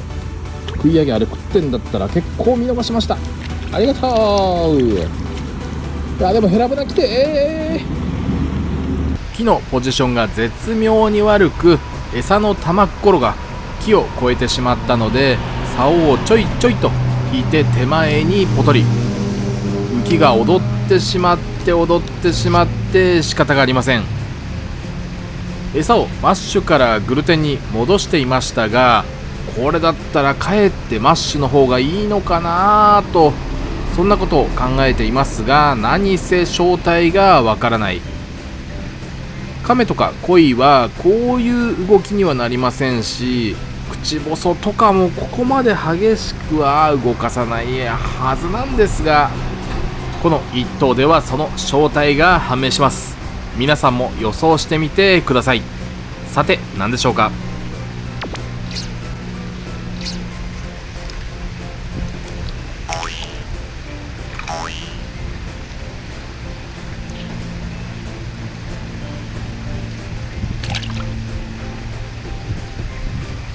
擦れていたのでポトリと落としてしまいましたが、これが本日最後の一頭になります。めちゃくちゃ雰囲気が良くて、去年あれだけヘラブナが出た水路の終端がこのポイントだから魚が溜まってそうなのに、今日はまだマブナが1匹食っていただけ、ヘラブナは擦れることすらありませんでした。本当に釣りってのは難しいです。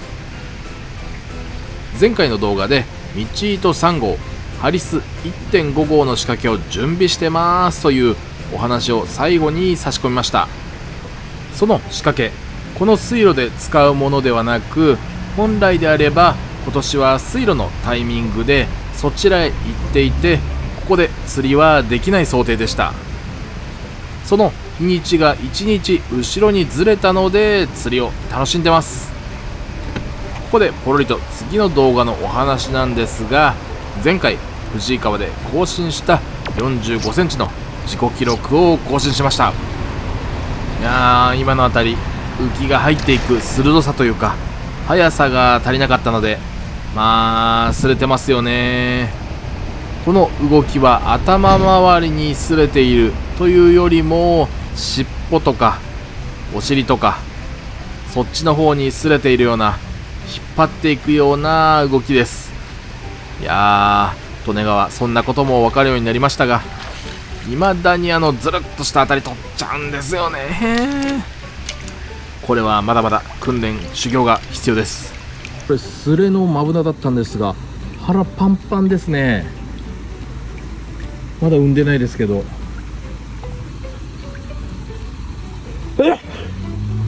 腹パンすごいな。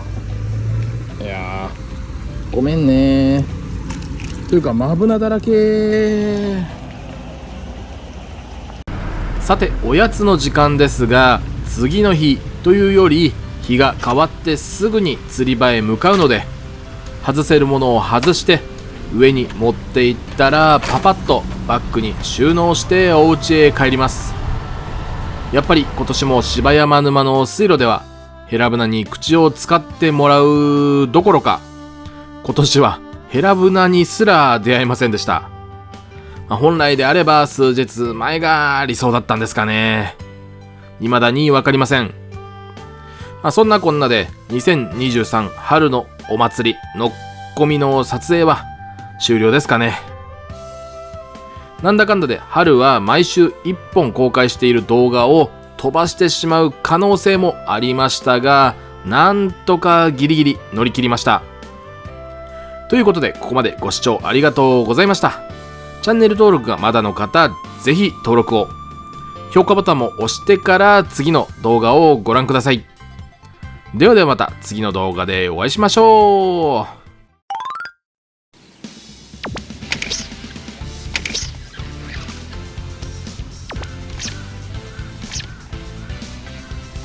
うわー、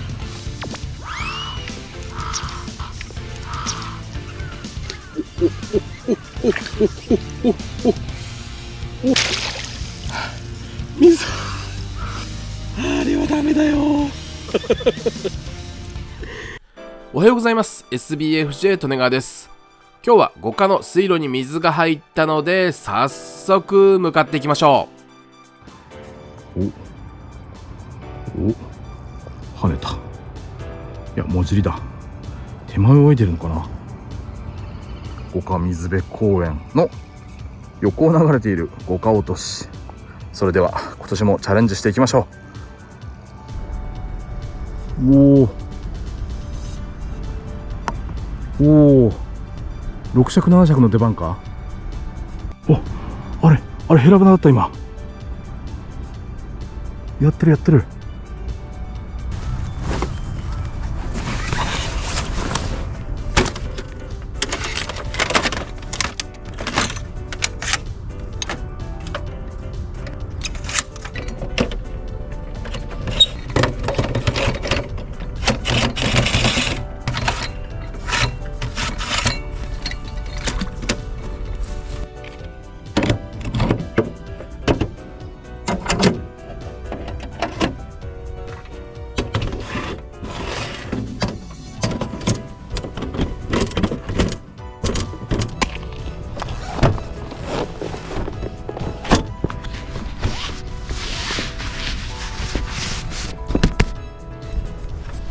よし、釣り台の準備ができました。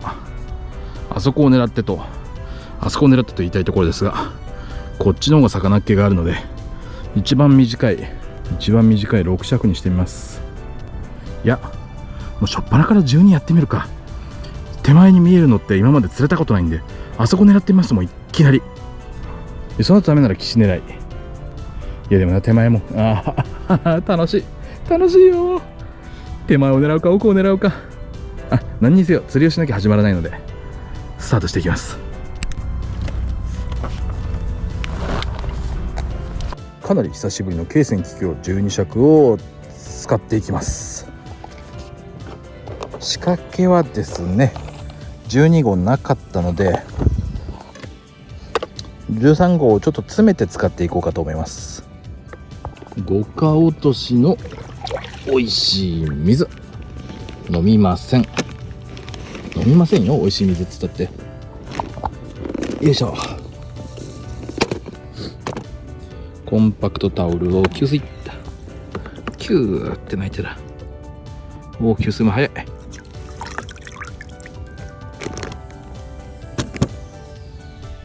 餌を投入する場所に草が引っかかっていたので鎌をつけてみましたが引っ掛けられず、いつも使っている網をくっつけてすくいます。2分5輪と4分ネジの太さを変換するアダプターが必要になりますが、こういう変則的な使い方もできるので便利です。では6時34分1投目よろしくお願いします。1投目角を狙います。よろしくお願いします。この角狙いは去年もやったのでその時も言っている気がしますが、川の流れがちょうどよどんでいるので重りベタ、いわゆるドボンにはしないで両方の餌がそこにある状態のバランスの底釣りです。水深は測って大体調整したつもりでしたが、棚調整がガバガバだったようで微調整しました。じりじり流れていくようならハリスに重りをくっつけるつもりでしたが、そのままいけそうです。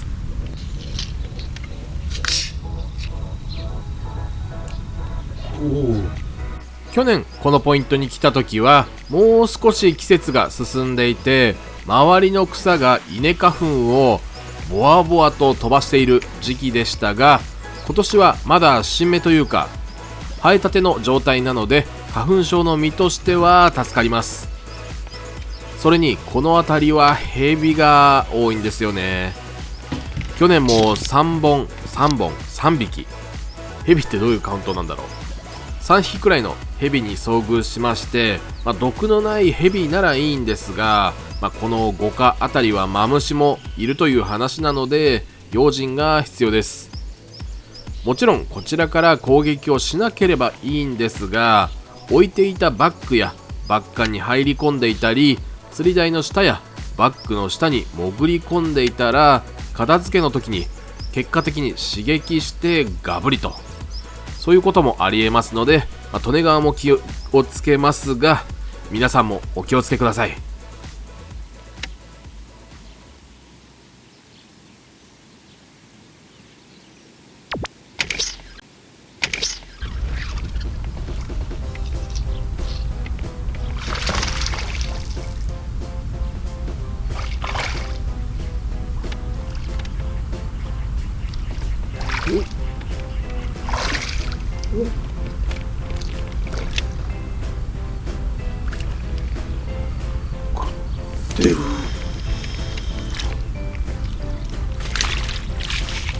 おお、デカマブ。デカマブさんでかいそこ食ってたデカマブさん、とりあえず船をゲット。竿を短くしような。よいしょ。はい、ありがとう。あれ大丈夫かな。いったな。よし、ありがとう。次はヘラブナを目指します。油さんだったので剛の7尺にしてみます。7尺の1投目よろしくお願いします。短い竿だと緩やかながら流れが当たる場所なので重りベタのドボンにしました。左隣に入った常連の方も7尺でいつもやっているとのことなのでチャンスはあると思うんですが、割とすぐ何かが来ました。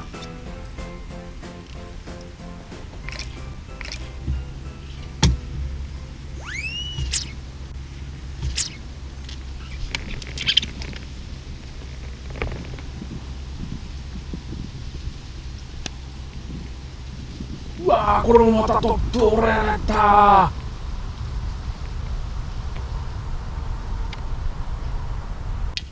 浮きを変えてハリスを交換しようとハサミを持ったら恐ろしいことが起こりました。今まあ見てもらったら分かるんですけど、ハリスを切ろうとしたらハサミが突き刺さった。落としたーって思ったらハサミが突き刺さりました。助かったけど怖いようなすごいような、すげえ。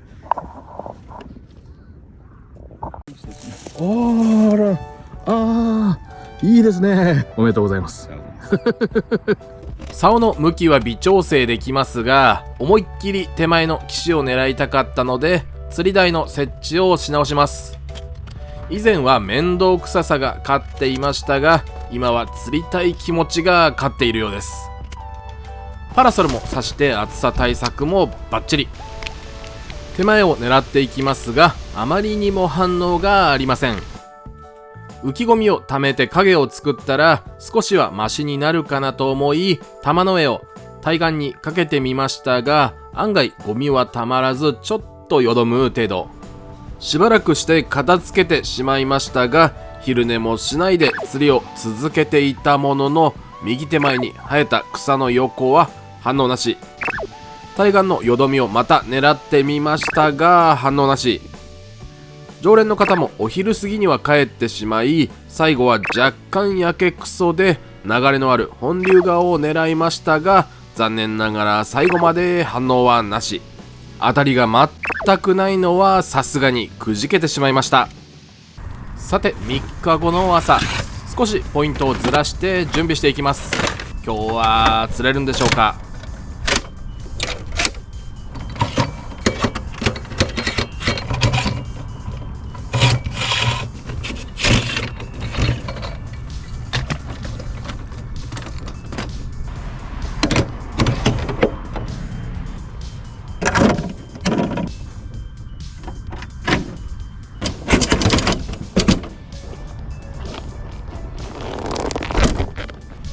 よし、釣り台の準備が完了しました。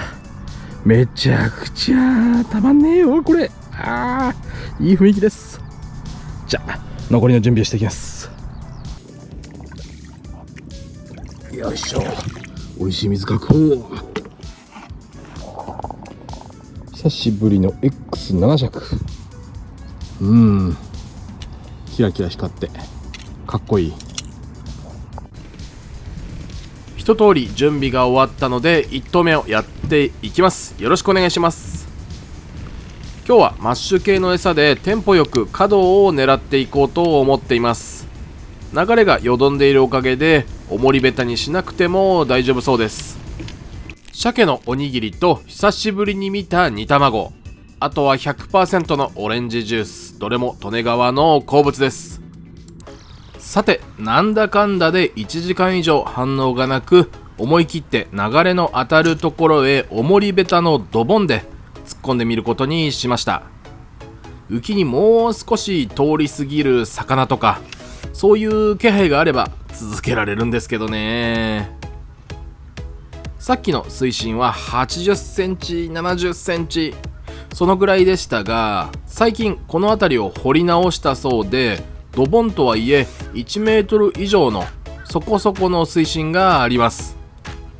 それにしても最近田植えが本格的に始まったので、ここ以外にも水路へ何箇所か行きましたが全然反応がなくて困ってしまいました。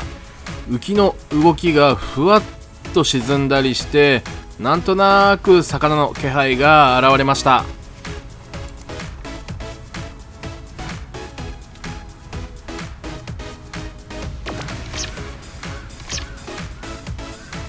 うわー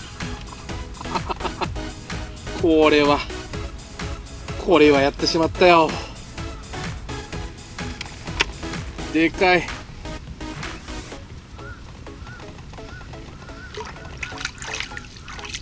でかすぎる。緑亀さん、甲羅は25いや30クラスか。でかいでかいよ。無念。これは次の一投ですよ。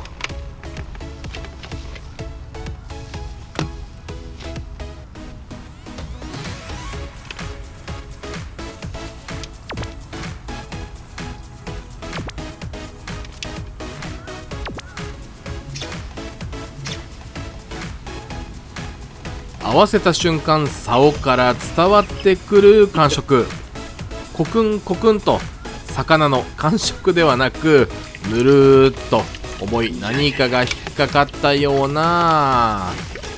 はい、次の一投も亀でございました。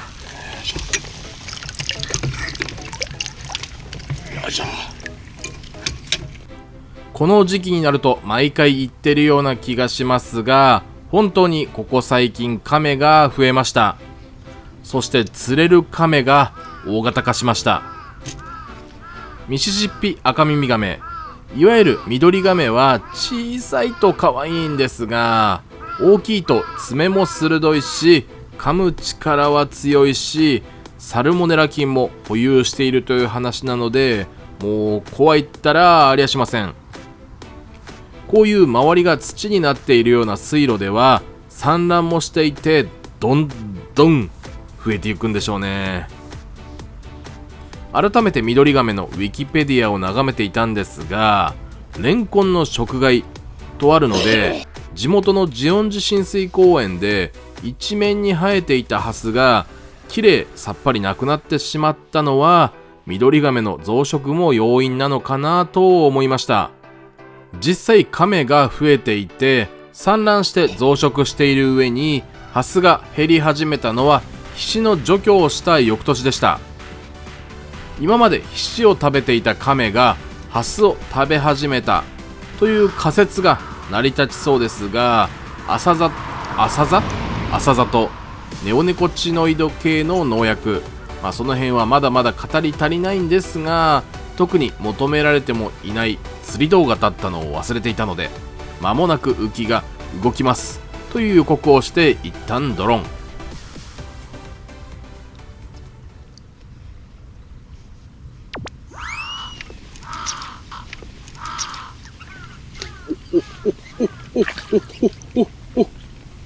おお、これ濃いか。うわうわうわうわうわ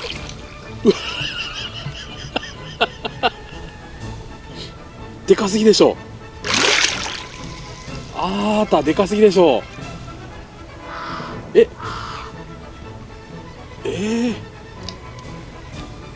あーたでかすぎだよ。これガチガチの竿じゃないんだよ。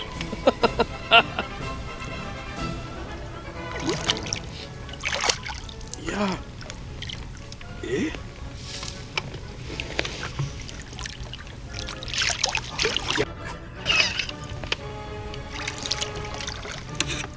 や無理だよな。ど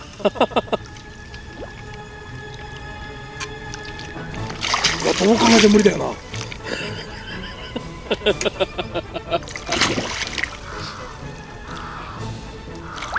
いや、よ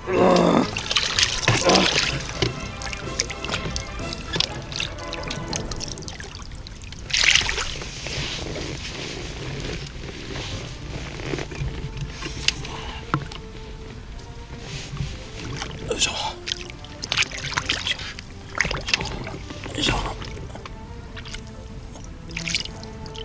ごめんね。ごめんね。怒んないで。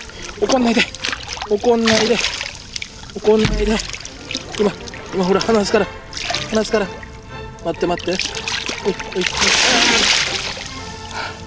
水。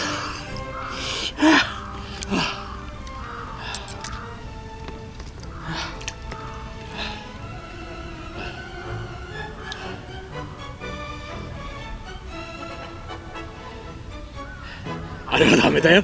あれはダメですよ。あれはダメだよ。びっしゃびしゃ。なあ。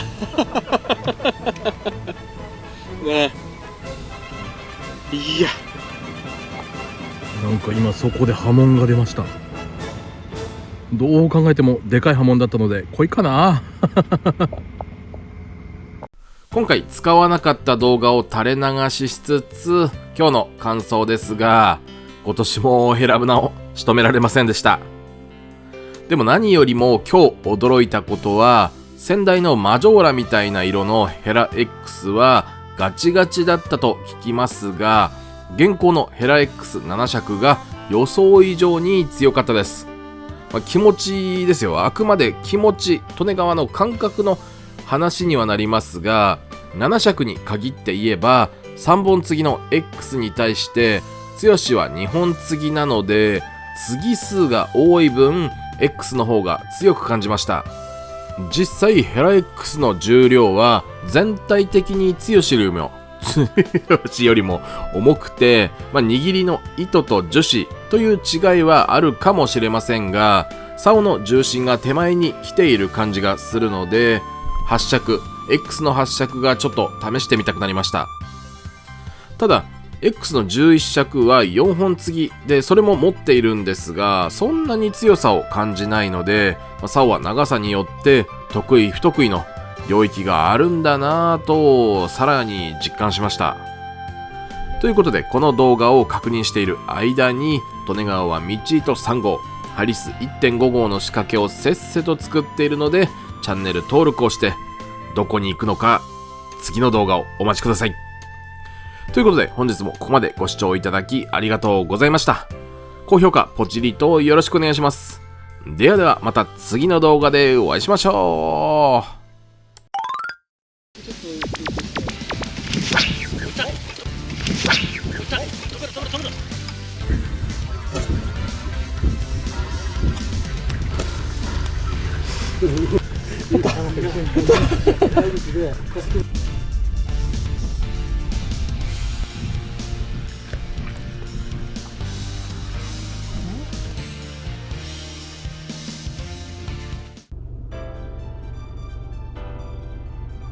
東北自動車道久喜インター、その先上信越自動車道を通るルートです。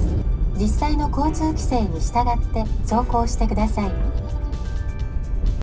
おはようございます。 SBFJ 利根川です。さあやってきました。長野県は野尻湖。遊漁券を買って釣り台を準備していきましょう。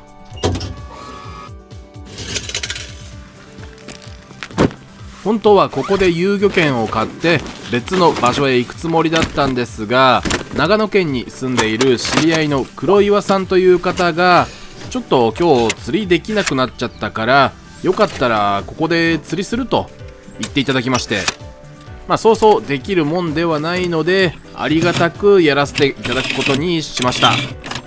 今年はたまたまこの場所電九郎で釣れる時期が1週間くらい早く、本来であればこの時期だとまだ魚が釣れないそうです。いつもお世話になっている地元のおっちゃんも隣で釣りをするらしいので、いろいろアドバイスをいただきながらやっていきます。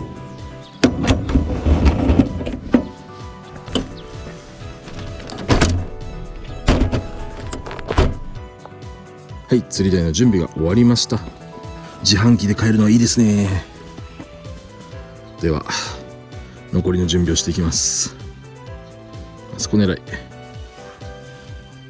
どっしり座り込んで残りの準備をしていきましょお借りしたボーダレス 25.5 尺で失礼いたします。う。用意していった仕掛けに 25.5 尺はないので、26尺の仕掛けを少し詰めて使います。大型狙いのいわゆる3年2組と呼ばれる道糸3号、ハリス2号の仕掛けですが、まだ魚が回ってくるまで時間が少しあるので、回し振りの練習をします。今まで振ったことのある竿が24尺までだったので、またちょっぴり違う感覚です。30分ちょい練習したところで餌作りをします。今回はバラグルでやっていくので、まずは団子餌、新 B400cc、ペレドーが 200cc に水を 200cc 入れて、ざっくり混ぜたところに新底 80cc 程度、ネバフを 100cc 入れて全体をほぐすように混ぜたら、動画には残っていませんでしたが、普通の粒線を 50cc そのままぶっこんで、またひたすらに餌がポロポロになるまでかき混ぜます。信州りんごサイダーをいただきます。道中東武湯の丸サービスエリアで買ってきました。でも味はうまいけど、製造はまさかの九州でした。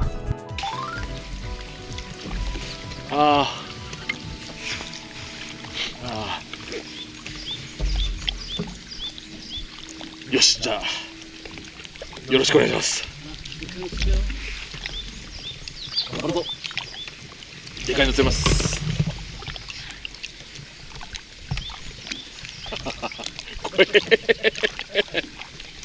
怖え。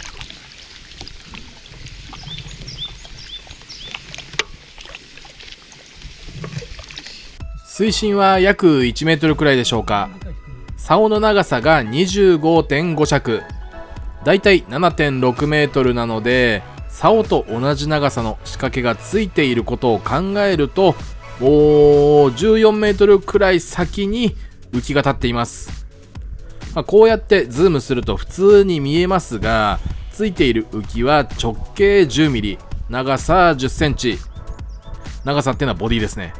でトップも太さが 2.5mm でめちゃくちゃごついです。ある程度波が出てきてからが勝負になるので、最初からドボンにしています。最初の3頭くらいは寄せるために少し早めに餌を投入していきましょう。ゆっくりしたテンポで待っていますが、5頭目を投入して6分は経過した仕掛けを回収してびっくりしました。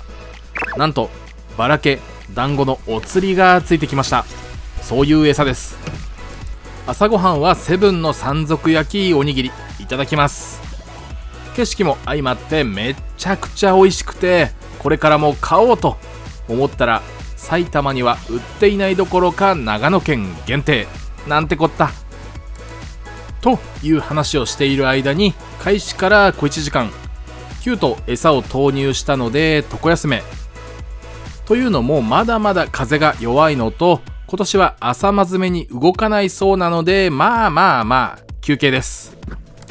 しばらく休んで釣り竿に戻ると、餌がポロッポロのポッソポソになっていたので、手水をつけて数回練らないようにガーッとかき混ぜます。団子餌というよりも手触り、見た目バラケ餌ですよね。指でグッとまとめてこん投げてみるといい感じです。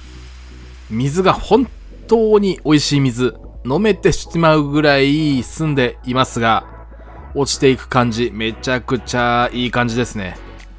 そうそう、気温のことを言い忘れてました。このシャカシャカした服の下にボアフリースを着ていますが、そのくらい寒いです。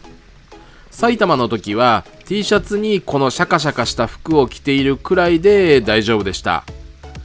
標高1382メートルのマダラオ山と2053メートルの黒姫山の狭間にある野尻湖。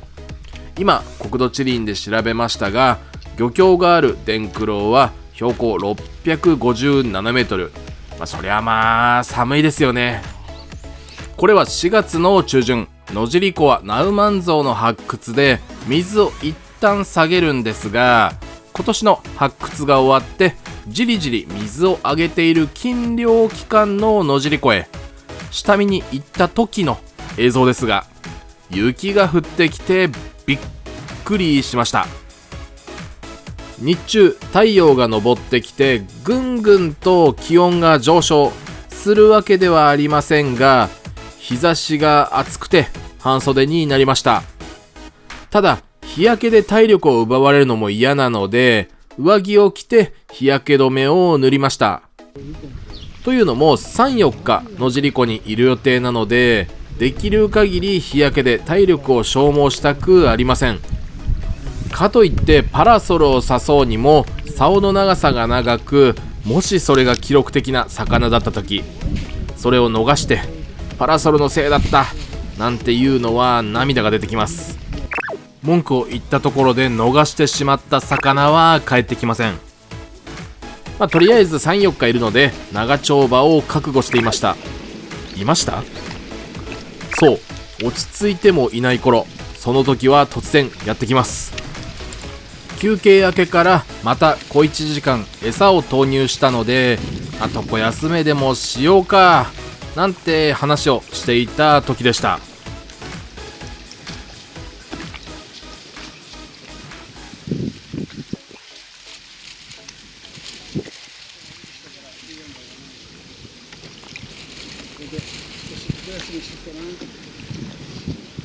あ、ここで休めるんですね。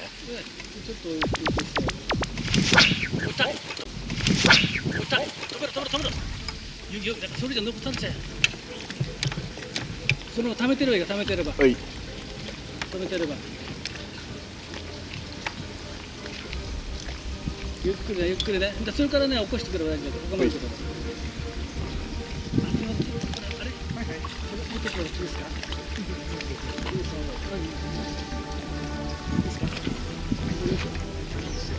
こっち持ってきて。ちっちゃい。あら、ちっちゃい。それじゃーそれじゃーこっちゆっくりでゆっくりでいいからね。ゆっくりで。でもまあ多分自己記録。そうですね。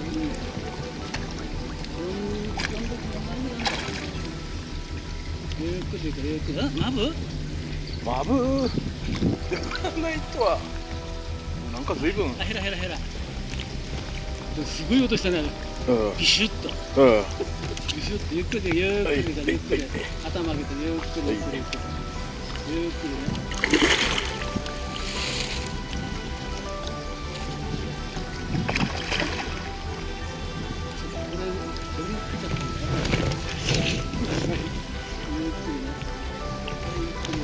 ゆっくりね。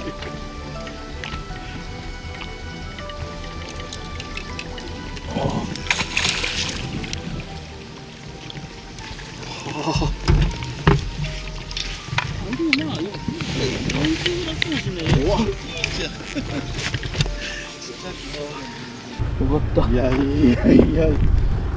タオルを濡らしてその下に敷いちゃって。はいはい。よいしょ。そうそうそう。これでいいのか。そうそうそう。これで。こんなそれですよ。はい。乗っけて。はい。あ、これゴムあるよ。あります？うん。ああ。目が覚めてビシュッとね。気をつけて落とすからね。そうですね。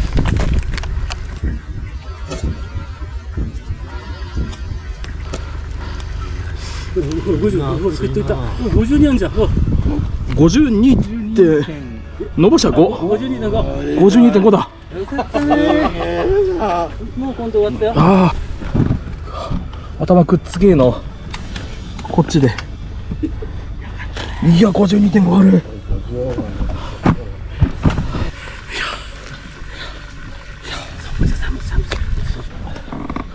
このぐらい？もうちょっと上向きにカメラグッと動いちゃったんで。このぐらい？いや。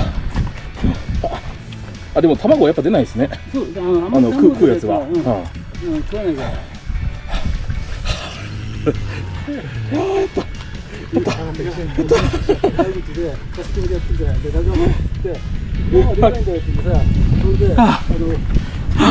ありがとうございます。52.5。殺せ。よいしょ。よいしょ。ありがとうございます。ありがとうございます。ありがとうございます。ありがとうございます。video で見るとさ、でかくねえでしょ？ちっちゃい。全然ですね。だからね、水の中入っててでかいってやつはとんでもないから。ちなみに魚をリリースしている時判決でした。お恥ずかしい。これは漁協の裏にある池ですが、めちゃくちゃでかい魚たちが泳いでます。右下にひょっこりと出てくる魚だってそれなりのサイズのはずなんですが、尻尾までの長さ、魚の上下、いわゆる体高、全身の太さ、全てが違っていて全く違う魚に見えます。水の中では魚が小さく見えるということは、ここで見た一番大きな魚は実際釣ったら60センチみたいなヘラブナかもしれません。隣でいろいろアドバイスをくれていた地元のおっちゃん。利根川が釣った後1時間くらいしてから少し風が強くなってきた頃に釣っていました。この地元のおっちゃんは天然の木で自作した大型のタモ網など、いつもはコテコテのヘラブナ釣りスタイルですが、野尻湖のこのポイントだけは年々魚が釣れなくなり、いろいろ試行錯誤をしてたどり着いた結果がこのスタイルなんだとか。実際午後になると風がかなり吹いてきて重りをサイズアップしました。さっきまでドボンの重りは2号でしたが 2.5 号にします。 9.37g、 7.5g から 9.37g。 私は風に負けてとっちらかってしまいましたが、強烈な向かい風にも負けないセッティングで13時過ぎにまた釣り上げてました。しかし本来は足場の高いこういう場所、そしてヘラブナ釣りに使う竿ではないので、いい話ばかりではありません。さっき釣ってから5分後、またしてもおっちゃんの竿が曲がるも何にもないところで、詳細はこんな感じです。確かにかっこいいわ。あ、追っかけた。何にもないところでぽっきり折れていました。とはいえおっちゃん、用途的に無理に使ってるからなぁと、穂先、穂持ち、いわゆる1番2番は消耗品と割り切ってスペアを持ち歩いていたので、後ろで3分ちゃちゃっと竿を修理してました。仕掛け作る方がよっぽどめんどくさいよとおっちゃんがぼやいていたとか。結局18時前まで竿を出していましたが、確か3時を過ぎた頃に動きが止まっちゃいました。パパッと片付けをして、人生初の新潟県妙高市の甲風館温泉でお風呂だけいただいて晩ご飯。いい気分で野尻湖すぐ近くにある船宿吉野家で素泊まり4000円、安い。動画を転送しながら最高の気分でぐっすりおやすみなさい。網戸。はい、窓を開けておはようございます。野尻湖の朝焼け、大変綺麗ですが、気温は氷点下に迫ろうという温度。寒すぎる。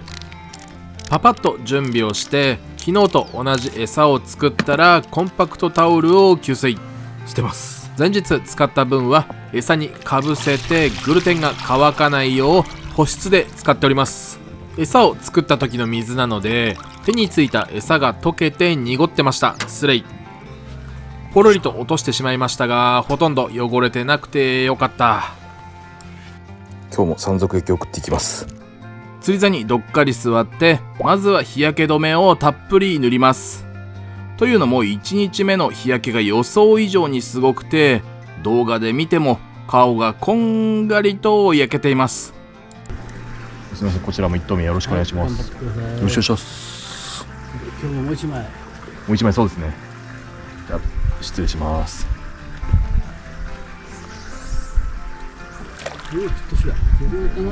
どっちかが落ちた気がしますね。意気揚々とスタートするも午前中利根川は無反応。おっちゃんはというと体高があってかっこいいけれど長さが全くないヘラブナを釣り上げたり、その後にも今まで見たことがないくらいの色をした腹がパンパンの黄金マブナを釣り上げたり、41.5 の腹パンのマブ、地元のおっちゃんが、近所のおっちゃんが釣りました。そんな感じでお昼に突入。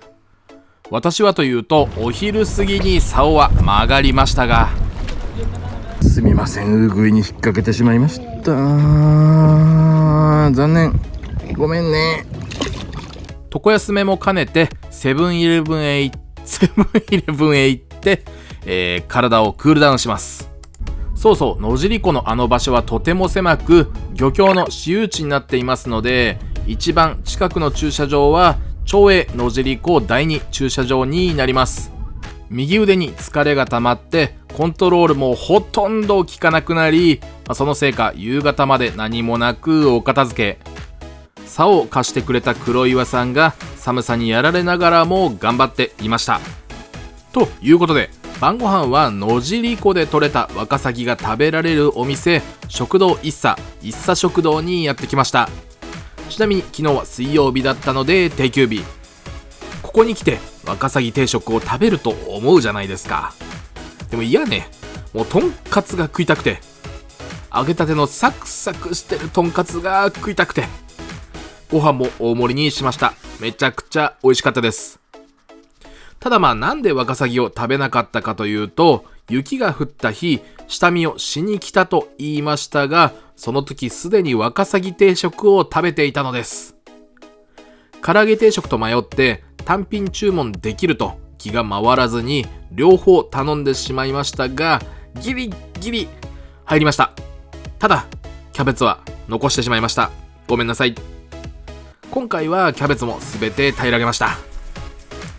そして旧ランドマーク妙高高原アルペンブリックスパの真っ黒な温泉に浸かって体の疲れをほぐしたら、船宿吉野家でぐっすり。桟橋前の事務所にステッカーを貼っていただきました。スモールの聖地にヘラブナのステッカーごめんなさい。ここからいろいろ撮った3日目4日目の動画、もろもろ順不動になります。もともと竿を出す場所の様子を見に行きましたが、魚っ気が全くなくてびっくりです。それにしても野尻湖の周回道路は場所によっては高低差がかなりあるのに、ガードレールもいよいよ落ちたらやばい場所にしかないし、木の種類も杉が多いので、花粉症アレルギーも持つ身としては恨みも相当ございますけども、めちゃくちゃいい雰囲気で本当に最高の、走っているだけで癒される道路です。その山を降りて野尻湖の麓が出てきましたが、これまた緑色が作ったようなエメラルドグリーンですが、色味は全く調整しておりません。やっぱり風が強くてすごく波立ってるのも雰囲気があります。埼玉にこういう雰囲気の湖はないので羨ましいですね。黒岩さんが持ってきてくれたどら焼きを食べていると、宮城でいろいろお世話になった三浦さんがヒット。このサイズがなんとも微妙で 49.5 センチでした。ですが3回ほど魚体をビチビチっと震わせていたので、それがなければ50センチは超えていたんじゃないかなという感じでした。というのはありますが、何にせよおめでとうございます。そしてお次は地元のおっちゃん。今年3枚目を釣ったと言っていた、50紙を3枚釣ったと言っていた気がするので、これがきっちり50センチあったので4枚目です。多分。おっちゃんの竿を貸してもらって利根川もやらせてもらいましたが、強風でも戦える理由が分かりました。めちゃくちゃ振りやすかったです。ですが一度当たりを見逃し、次の当たりでびっくり合わせをしたら竿が強いので道糸 3.5 号をぶっちぎってしまいました。今度は黒岩さんの竿をお借りしましたが、さっきと全く同じ長さ 9.5 メートルあるとは本当に思えません。一応念のために言っておきますが、竿を少しでも握るなら遊漁券を買いましょう。そしてこれがまたこの一頭で釣れちゃうんですよ。まさか釣れるなんて思っていなかったので、浮き用のカメラは用意していませんでした。なのでそれはダメだろうと言われても食ってたので許してください。三浦さんが超ズームをして撮ってくれました。前半で釣った 52.5 センチもこのかかり方です。いろいろ小さく見えたかもしれませんが、針はコイスレイ14号、いわゆるギガリフトでいうと18号くらいになるかな。あと網も52センチくらいの枠ですから、もうサイズ感がバグってきます。そしてこの子のサイズは50センチぴったり。この前尺半45センチの記録を更新してからしばらくはもう自己ベスト更新できないかなと思っていましたが、今回更新してもう一生更新できないかもしれません。ああ、そっちじゃ。はい、ありがとう。最後は視聴者の方とばありがとうねったり、本当に偶然お会いしました。うございます。本当にいつも応援ありがとうございます。そして最後の締めは一茶食堂でワカサギ定食。本当に名残惜しいですが、これを食べ終わったら帰ります。多分夏頃暑さから逃げるために標高が高いところへお邪魔すると思います。そして家に無事到着しましたが、後日三浦さんから50紙釣れたよーと写真が送られてきました。いやー、おめでとうございます。利根川は尺半、いつかは50紙と言っていましたが、今回達成させていただきましたが、これからも変わらず利根川は魚釣りを楽しんでいきますので、今後とも応援よろしくお願いいたします。ということで、ここまでご視聴ありがとうございました。これを機にチャンネル登録がまだの方、登録よろしくお願いします。高評価、低評価、どちらでもいいので、最後に押していってください。ではでは、また次の動画でお会いしましょう。